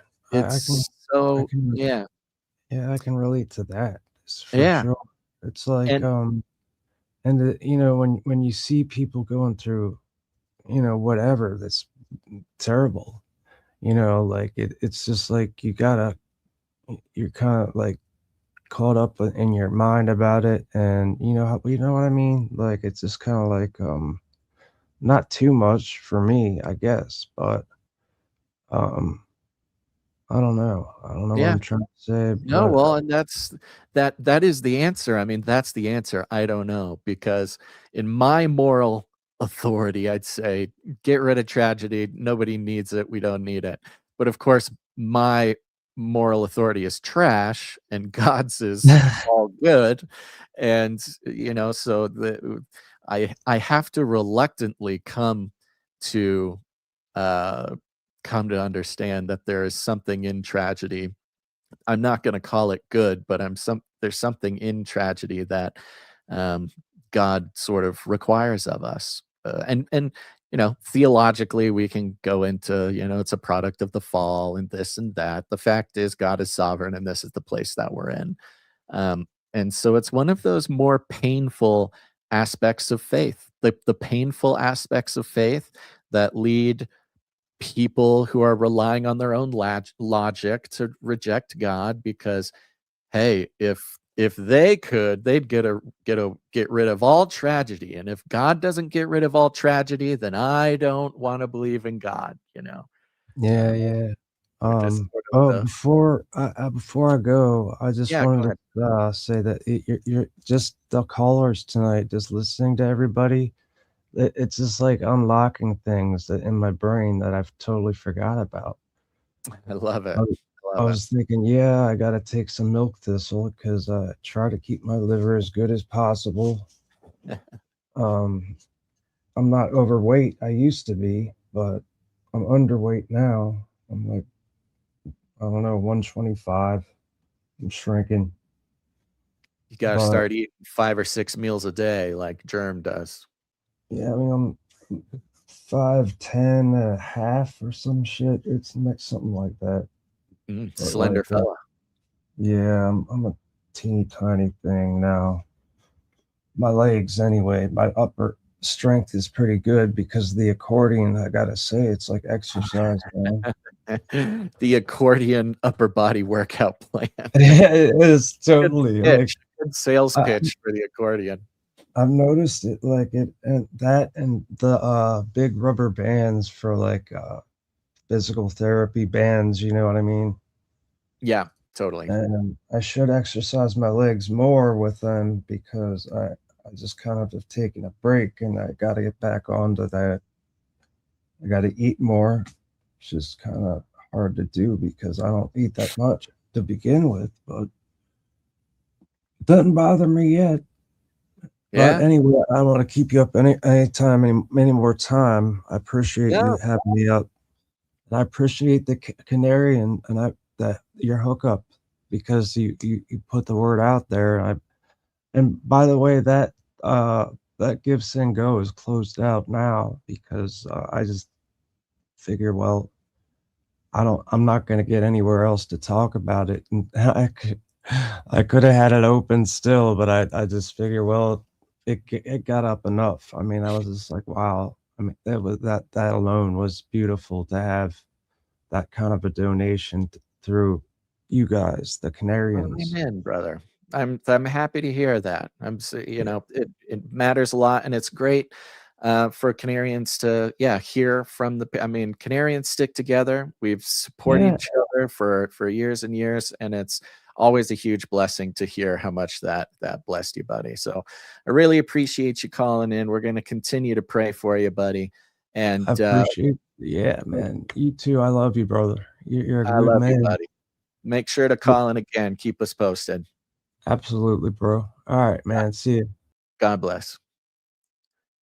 Well, there you go. I love hearing these good testimonies. Good testimonies. Canarians sticking together. This is what I'm talking about, folks. There's not a whole lot of communities on the internet who are this invested in blessing, praying for, standing with their fellow Canarians. So that's very special. Good on you, Canary Cry family. All right, we got one more caller hanging out in the waiting room here. Let me check the time. How are we looking? Oh, an hour 50. This will be perfect timing. One last caller. We got Faye calling in. Faye, how you doing? What is up, Baz? Glad you called in. Great to talk to you again. Cool hat. You got your God's prayer hands hat. Looking good. After being in the supply drop for quite a while now, you turn into a walking advertisement for the show. And we are always stocked with plenty of stickers. Got stickers. Cheers. Well, this is the number one thing that gets comments when I'm out and about. This is my Canary Cry propaganda mug. I love it. Oh my God. Those are all supply drop stickers. Oh my God. Those are yeah. So, and people ask me about that a lot. Like, That what is is so this Canary fun. Cry? This one is also, people love this one too. The new yes, NWO Fantasy League tumbler. Oh, that thing's beautiful. I gotta bust that up. And this keeps your drinks cold all day. Hey, So, Sir Isaac, well done. thank God for that.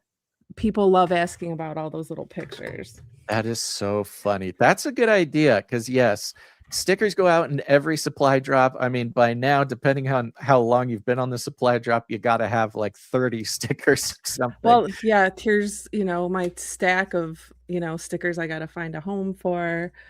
This was one of my favorite. There's a sticker for this too, but this is the Illuminati keychain.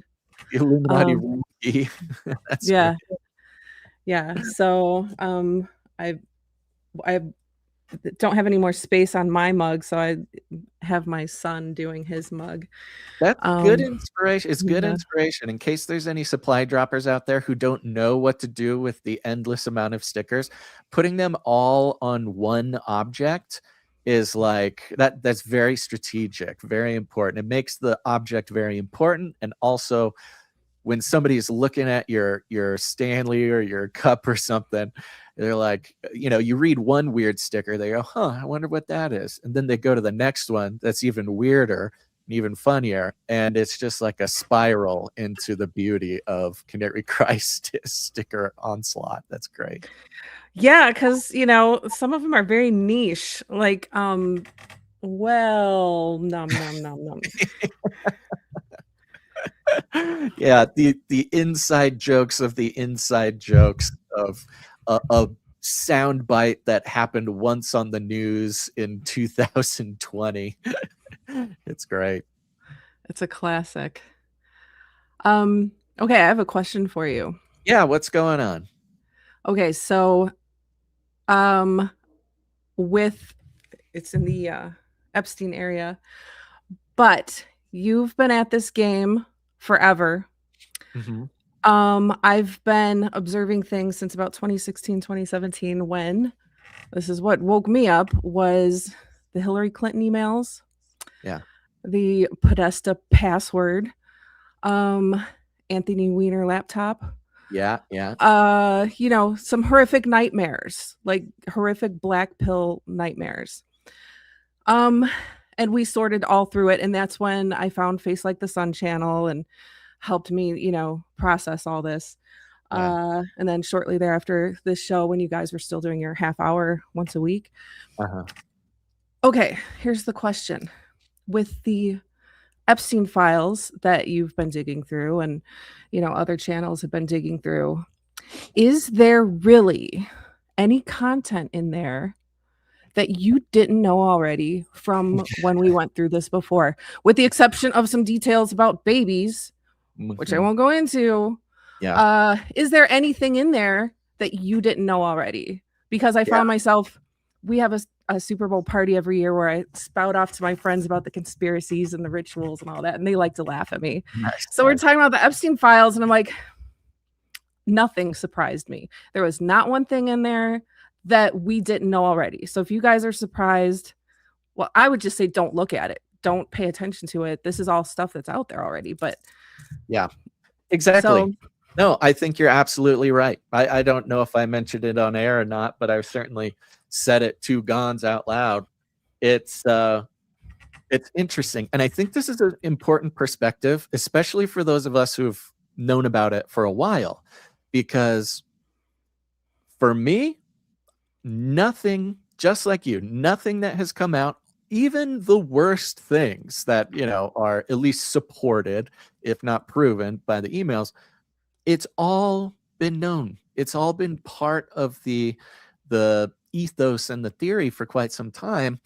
And on one hand, I'm almost thankful for that, because it not only am I thankful that there's like not more fresh horrors for me to have to process and figure out, but it tells us a lot about our time in 2016, 2017, learning about these things, because for many years, you talk about Epstein and it's just of course, the entire system, the entire propaganda, every mind-controlled person, would say, oh, that's crazy, that's absurd. It wasn't even just like, no, that's not happening. It's, you're crazy. That's crazy.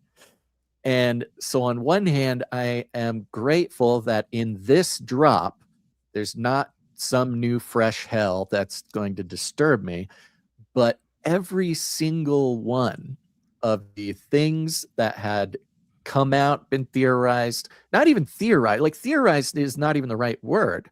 It was just another batch of emails that told us basically the same things that this batch of emails is telling us. Part of me wonders if, because of course, this was only half of the remaining batch of files. So we're told this batch of files has been, for almost 10 years been in the hands of organizations that could have, probably did, clean it of all the things they wanted to clean it. And part of me wonders if that's exactly what happened. They were like, okay, let's put out the files, take out everything in the files that isn't already known or supported. We will get the world, the conspiracy theorists, the crazy people, all hyped up. They get to say, we told you so. Everything that we knew before, we get to say, I told you so. But let's not add anything to the list of, already known things. That's possible. Do I think it matters that much that there's nothing totally new? Not really. I think just confirming the things that we already knew is good enough to destroy whoever needs to be destroyed. At least in the minds of the people waking up, people understanding they can't trust the elites, even on that basic level. I'm very grateful for whatever's going on. However, aware of the fact, very good chance there is much worse stuff in there. Maybe the worst stuff will come out in the next batch. Maybe they're saving it for some reason. It's all about timing. It's all about the plan. I'm not confused about where this is all heading, but I absolutely agree with you. So far, not a single thing that basically didn't already appear on a podcast episode in the last 10 years. Well, and I find the emotion that I've been processing, and I uninstalled my stupid Instagram because the algos are just off the charts for, I'm like, I don't want to pay attention to this anymore. But I was feeling some anger and resentment because the random, you scroll through and there's content creators on there like, 10 years ago, I told you guys I said you were conspiracy theorists with tinfoil hats and I made fun of you and now you're right. And I'm like, you know what? Forget you. Go and wallow in it. And then I uninstalled it because I don't need those emotions either. But it was not fun. Yeah. And now, and I'm glad they're waking up. So, but I was just processing a lot of anger. Yeah. Totally. No, I thankfully anger was not my response, but it's probably only because of having gone through that experience over and over and over for a long time. But yeah, totally. I'll say this, if it's not anger, there's almost a sadness to it because it's like, well, it's too late.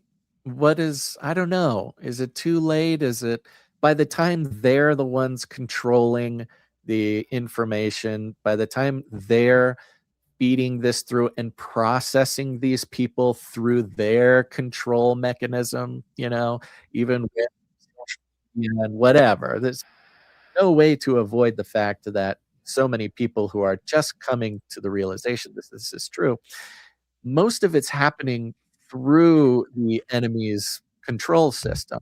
Mm-hmm. And so I do get a little sad and like, well, if that is the case, then I'm not super confident that, I don't know, that it'll end in the best way or that anything will really happen. And so there is a little bit of sadness attached to it. But yeah, I totally agree. It is a complicated relationship with people coming and saying, oh my gosh, you were right. Can you believe it? Like, yeah, I can believe it. I guess I'm happy that you did it, but I don't know. I saw a meme. This when it was Squidward looking through a window and the conspiracy people were outside the window rejoicing because everybody finally believes them. And right. The word over Squidward was flat earthers. I know, the flat earthers are like the only conspiracy theorists that are left out of the celebration. Only one. I do take it back. Monica does make a good point in the chat. She says, we didn't know about Bill needing antibiotics. That was a new one. Bill Gates asking Jeffrey Epstein for antibiotics so he could secretly dose Melinda Gates because he had given her something that he didn't want her to know about. That one was new. Not a surprise. Certainly. No, it wasn't a surprise because we knew Melinda divorced him over him hanging out with Epstein. Yeah, So exactly. I do kind of feel bad for Melinda Gates now. I don't know. Maybe she's just as awful in all sorts of other evil ways. But she is in such an interesting position right now. And when I see her, there was a couple interviews that people did with her after this tranche of files. And I was looking at her kind of like, oh, Lord, help her out. This is crazy. I mean, it's crazy enough if you were Bill Gates. You deserve everything happening to you. But I don't know if we know if Melinda Gates really deserves the worst of it. Maybe she does. I don't know. At this point, it's hard to feel sorry for anybody in that class of people anywhere like near this thing. But what are you going to do? I don't know. God's in control. Yep. Yeah. I was trying to think. Something had come to my mind about the files. It went in one end, right out the other. I'll see if it comes back to me here. You know what I love is both the things you are sharing about your experience of the files coming out and simultaneously being totally clad in Canary Cry gear. It's a good look. If only we could get every person who was right about everything to start wearing Canary Cry gear. That would be pretty good PR. I think that'd be good. Yeah, I was thinking, if I did a man on the street, I could totally, like, people would think I was on staff, out there. Yeah, right. Canary Cry staff. Yeah. That's fun. Oh, on a positive note, I don't know if anyone even cares. And it, who knows? But somebody had pointed out that a name that was not found in the Epstein files was Michael Jackson. So the Michael Jackson stuff is interesting. Yeah, so if there's any, Michael Jackson fans or, they think he was framed, all this stuff, because we know that people get accused of what the bad people are doing. And I don't know. I don't know anything, honestly. I hope I can meet him in heaven. I don't know. Yeah. So that would be best case scenario, is if he had given his life to Christ. I love that his name was not in there. Yeah. No. And it's interesting because over the past couple of years, there's been some talking about the Michael Jackson thing. We know now he was in this huge battle with the music industry. He was in this huge battle going on in the background, and this sort of set the stage for his conviction and set the stage for his death and things like this. And I have seen some rumblings recently of, I'll just say, a retelling of the Michael Jackson story, that he was, specifically sort of targeted, framed, the whole thing, because perhaps he was actually trying to stop this or trying to help someone who was a victim of this or something like that. I've not dug in fully myself. Could just be a, Michael Jackson, counter propaganda campaign. I don't know. But it's starting to feel like it's very possible that that entire thing was not what it seems. And honestly, just at a gut level, the fact that it was the biggest story in the history of mainstream propaganda news, that, he was accused of this and the whole thing. I mean, I was fairly young at the time, but like that was huge. It was the biggest thing in the world. Just at a gut level, the fact that that phase of human history was entirely focused and convinced on Michael Jackson being a bad guy does give me a gut reaction to maybe question it.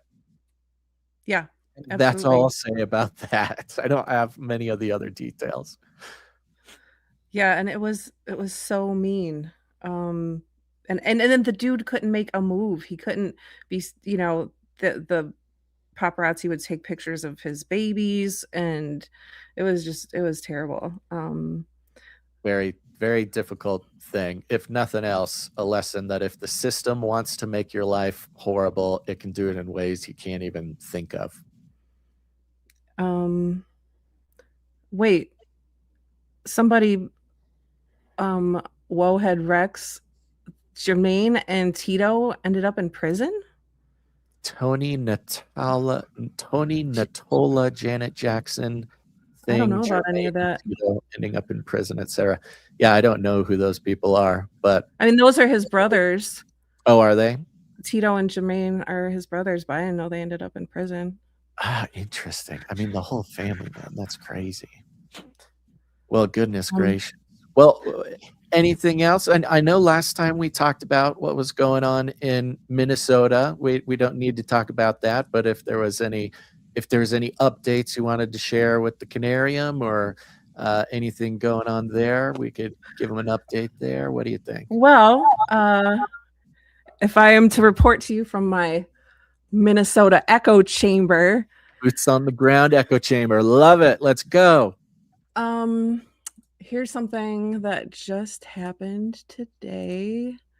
And it's interesting, and I ask because we're not actually seeing a whole lot of stuff from Minnesota right now. It's almost like the whole thing kind of started getting covered up by Epstein and other news. I know there's like a car crash and stuff, but what do you got? You want me to put your screen up on stage here? Yeah, it's just the tab. Yeah, I'll put this up. The border. Okay. What do you got? Okay, so the rest of it's behind a paywall, so I can only say a little bit, but Tom Homan's announcement that Operation Metro Surge would wind down. Governor Tim Walz said at a news conference that he has a deep sense of gratitude and a sense of pride in my fellow Minnesotans. And then Tom Homan made the announcement, and then he said, and Trump agrees that we should de-escalate ICE.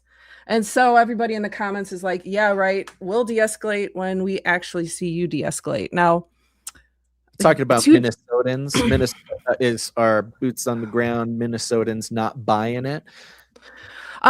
Well, there's two groups of Minnesotans over here, and 2 days ago, okay, so I live in a western suburb, and 2 days ago, I'm driving home, and it's right about the time the buses are letting the elementary school kids out. And I'm noticing that there's parents lining the streets.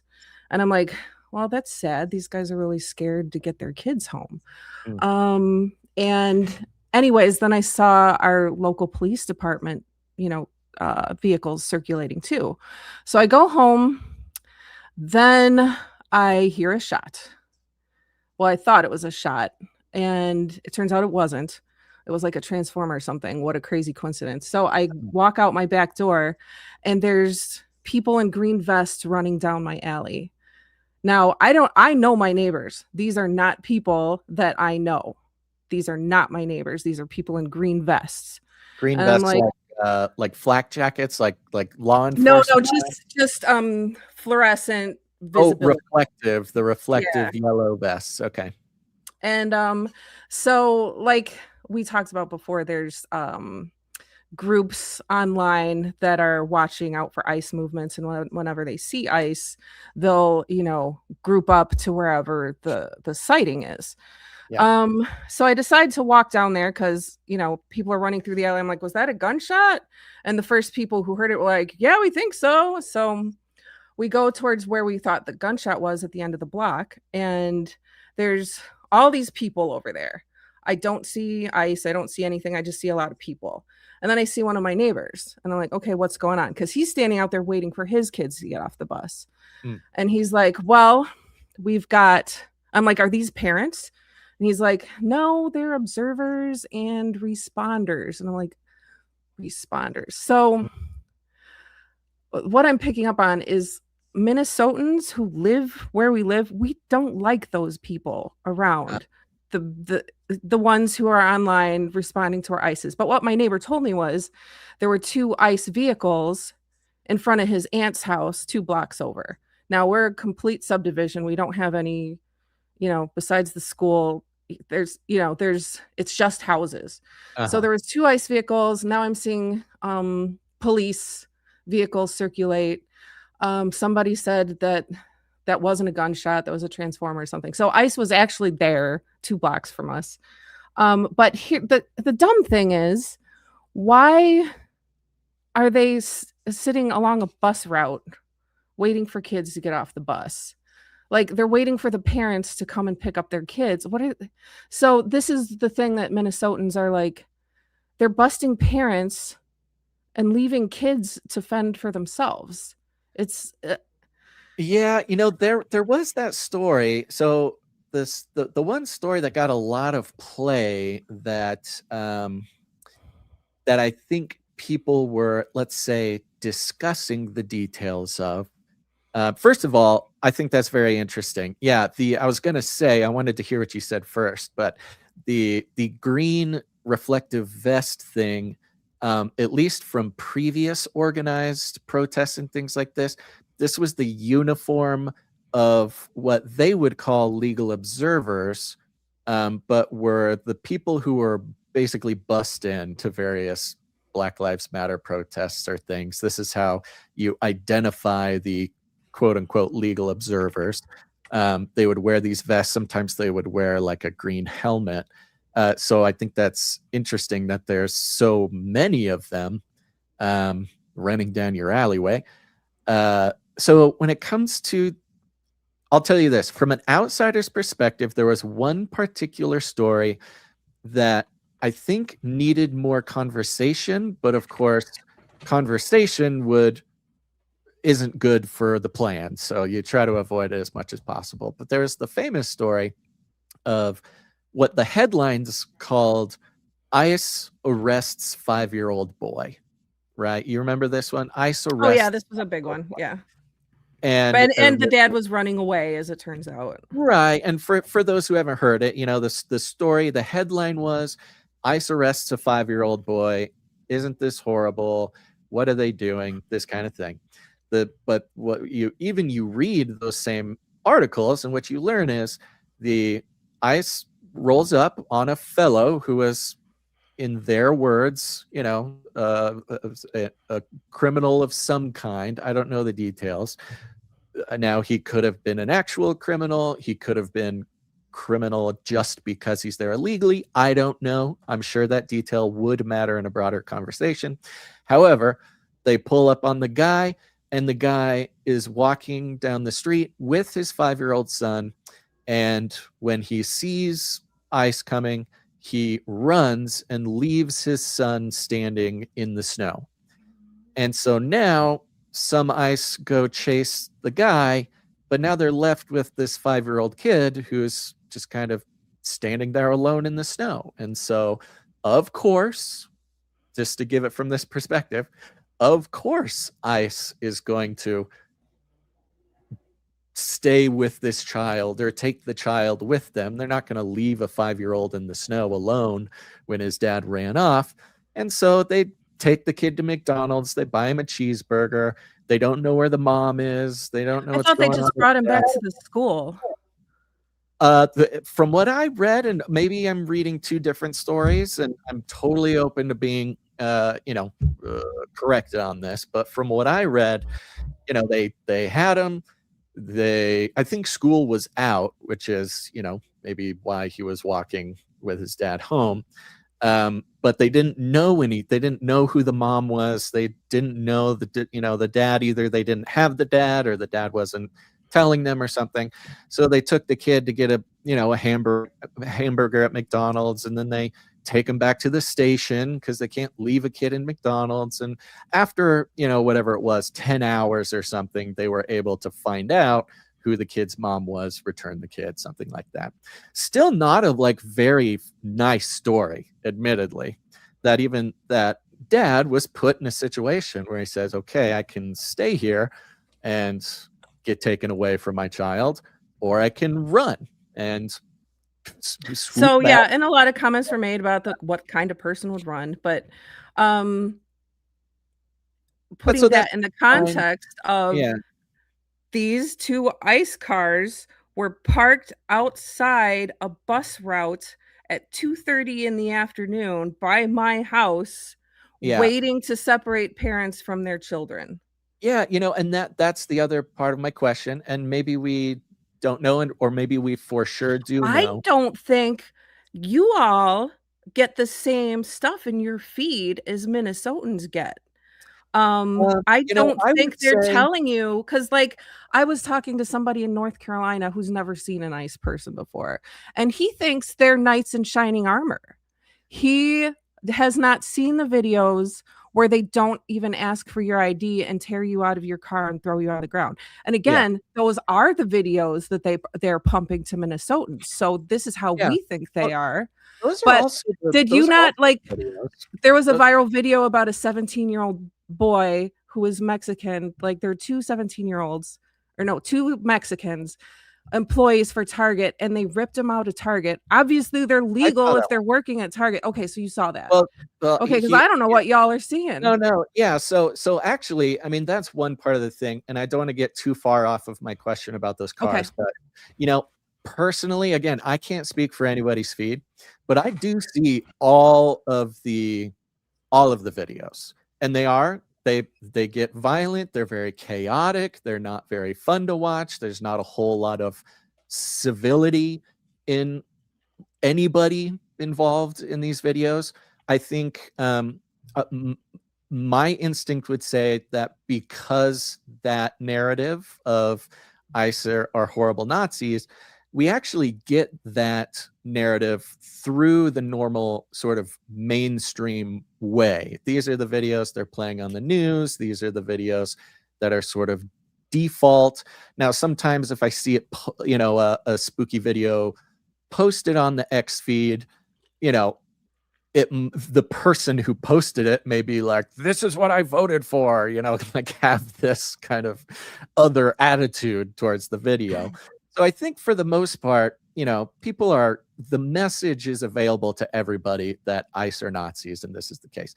My one question about the ICE cars parked along the bus route is because there were also so many stories of the ICE hunters, the people in the Signal group. And, I think since we talked to you, there's been like all the roadblocks, and the ICE hunters are asking for people's IDs, and the ICE people are not letting people into certain neighborhoods. The ICE hunters are, of course, taking everybody's license plates. There's Well, been and the about residents are getting sick of it. So yeah. there's like this Well, I divide figured that now. would happen. Yeah. Yeah. And then, but then we hear those stories, and I guess my impression is that those are the guys who are kind of bussed in. Those are kind of the professionals. Hey, we're gonna, because it's not fun for the neighborhood. Like, they take all the trash cans and the pallets, and they build a roadblock, and they are standing there with guns. And for somebody to drive into even their own neighborhood, they have to show these random people their IDs, or they get like yelled at. It's like That's worse than ICE. Like, right? Yeah, exactly. Really? Yeah.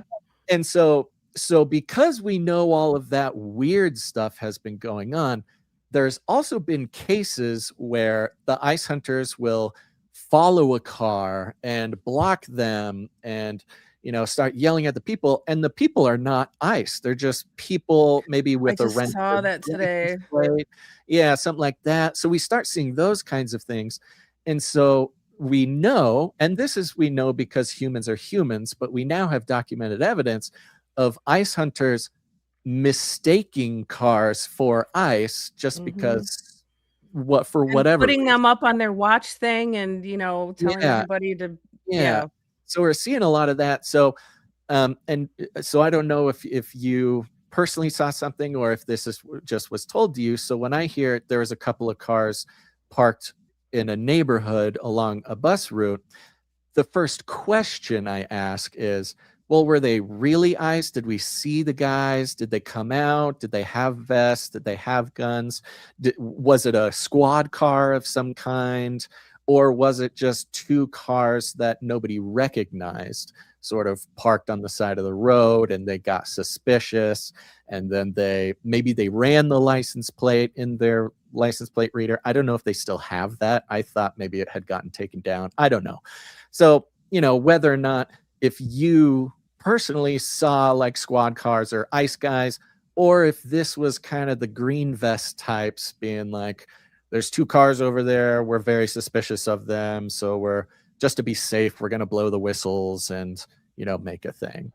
Well, okay, so my neighbor that I talk to lives right across the alley. Our kids are the same age. He said that the two cars were in front of his aunt's house. Now, his aunt lives 2 blocks away. So that's the report that I got. Now, there were 3 or 4 St. Louis Park Police squads circulating the area. So that makes me believe, because our police, like Minneapolis police, are their own thing. Our suburban police are awesome. And they're on top of things. So I don't think, but in our little town, there's only 4 squads on a shift, like, in the afternoon. So to have all of them there circulating, I tend to believe that there was something going on. Or I don't think the squads would have been there. Like in support of ICE or not? No, just keeping an eye on things, making sure, like, I personally feel like they're watching out for us. They're gonna make sure, like, they're just making sure absolute chaos doesn't break out. Yeah, Unlike the Minneapolis police and unlike the Hennepin County Sheriff's Department, they did not respond to anything until very late. But our police are making sure that all, chaos isn't breaking loose. And they've done a very good job, because there's been other skirmishes at, little strip malls and stuff, and like all of the police in the area will come and be on top of it. So I would say they are a de-escalating presence. Then combine that with all the green vests I saw, and there were cars. Like, I was pretty amazed. I was like, I've never seen this many cars parked along the streets when the buses are coming. This is weird. So yeah, I personally did not see the ice cars. My neighbor said he saw them. So yeah, and I could see, just to make sure I communicate sort of every perspective of this that I see. I certainly see that even if there wasn't actually ice there, it seems that the vibe, especially when you have a bunch of outsiders coming in and doing weird stuff that, like, they're not your people, but they're doing stuff, and you hope they're being good, you hope they're there for the good reason, but it's just kind of weird that this like hyper local information exchange you kind of have no choice but to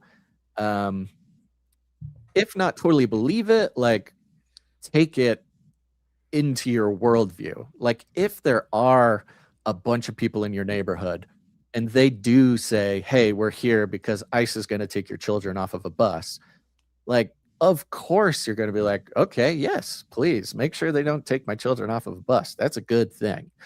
And you're living your life, you got to go. Well, they want the parents. They the parents who are coming to pick up their kids. Yeah, sure. Yeah, but like, if people are there and they're telling you that they're here to help you and save you, I could see how even just in order to live your life, even if you're not focused on this, even if you're kind of like, hoping it goes away or just things get settled, you're still having to go to the grocery store. You're still having to hang out in your house and call into a podcast. You're still having to go to work. You're still having to do these things. And so if another human next to you is like, hey, I'm here to help you, there's ice guys over there, don't worry, we got you covered. it's actually a kind of a good feeling to be like, okay, I hope you're right. Please protect me and my neighbors. And then really the next thing you do is you're cooking dinner and you're doing your thing. I wish it even was like that, because when I walk down there, okay, people who live in my neighborhood, we just talk to each other. We just Right. share information. So I went up and started talking to some of these green vests. They were unfriendly and were just Totally. kind of like, "Oh, well," and you I've know, we're heard, not forthcoming. And I'm like, you don't live here. You need to go. And yeah, that's what I'm hearing more and more. And especially from, um, there was a black woman who posted something and she's like, you know what? We don't need your white savior attitude. And they're really, I think I'm starting to get in the zeitgeist that there's this white, people are turning on the white liberal women. Like, totally. you guys have a Jesus complex and we don't want you. We don't need a white savior. Right. And, you know, from what I saw, I'm like, yeah, you definitely don't. And Sounds these like they're people are, wearing out their welcome. well, yeah, and they tried to go into North Minneapolis, and that stuff did not fly with the North Minneapolis crowd. They're like, "You get. We don't Who, want any of your shenanigans." who's And the that's, North? you know, predominantly black neighborhood. They're Okay. like, "No, get." Yeah. Yeah. So, Yeah. Well, I think that's what's very interesting. Now, the so last time we spoke, I had mentioned that it was new news that Tom Homan was coming in. They were going to start pulling agents out. They pulled 700 agents out. Trump had started to communicate that it's time to wind down and get out. And that hadn't necessarily maybe reached the streets. It feels like, if I were to kind of like maybe craft a timeline of the past week, we do know that they pulled some agents out. We do know that they committed to not doing the types of raids that we had seen before, the really kind of ugly ones. Maybe they're still happening here and there, but that's what they had said, right? And here we are a week later, and it's interesting because now it really does seem like the green vests, the ones that are bussed in, kind of are starting to wear out their welcome. And I wonder if there's this weird tension between the out-of-towners who are deployed here for a purpose to do a thing, but they're finding less action than maybe they had before, or maybe that they'd hoped for. And so they're getting kind of itchy. And because they're there, it's the only reason they're there is to do this operation. And if there's less operations going on, it kind of start feeling superfluous. Like they start feeling like, well, we can't just be here and do nothing. So we got to do something. We got to go over here. We got to make a show here. We got to go over here.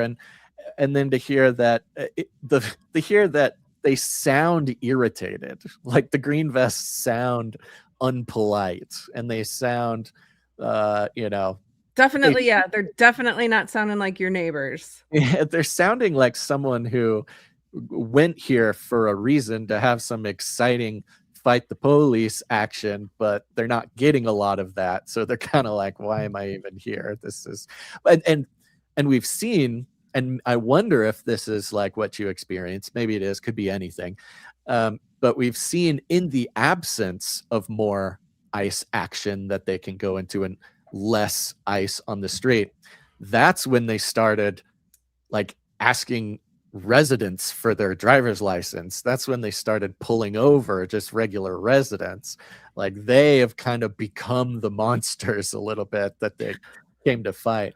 Well, and what was that fake gunshot I heard? We still don't know what that was. Yeah, good question. Yeah, I mean, an exploding transformer, I don't necessarily right off the bat believe that, because if a transformer exploded, then everybody's lights would be out. Sure. But who knows? Who knows what that is? I don't know.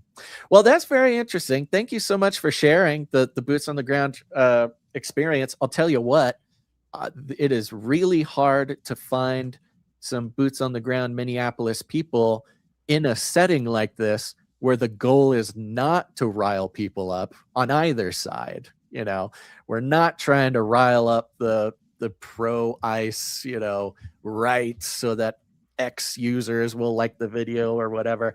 And my goal at least is not to rile up the ICE hunters and the left, and very few opportunities in this world to actually just kind of sit and talk about it. So thank you for your willingness to do that. Well, yeah, and prayerfully this will be de-escalated. I think we all had a feeling, yeah, this will pass. We lived through George Floyd. We lived through, Yeah.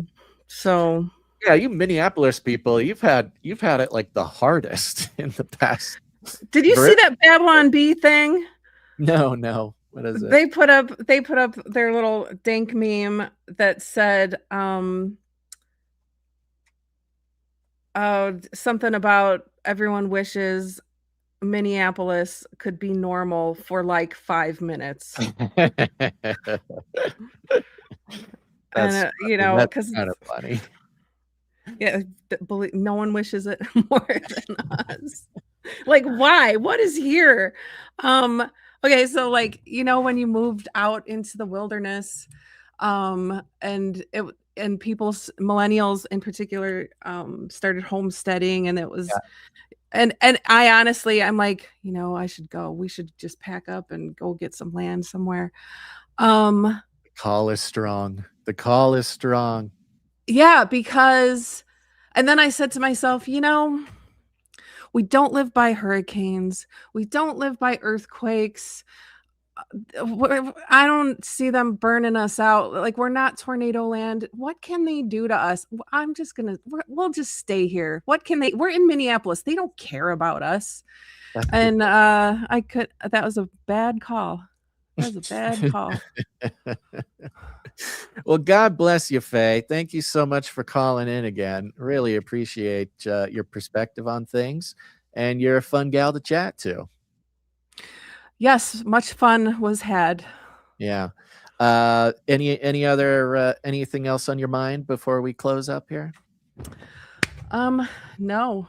Yeah, easy peasy. We got it all out. That's great.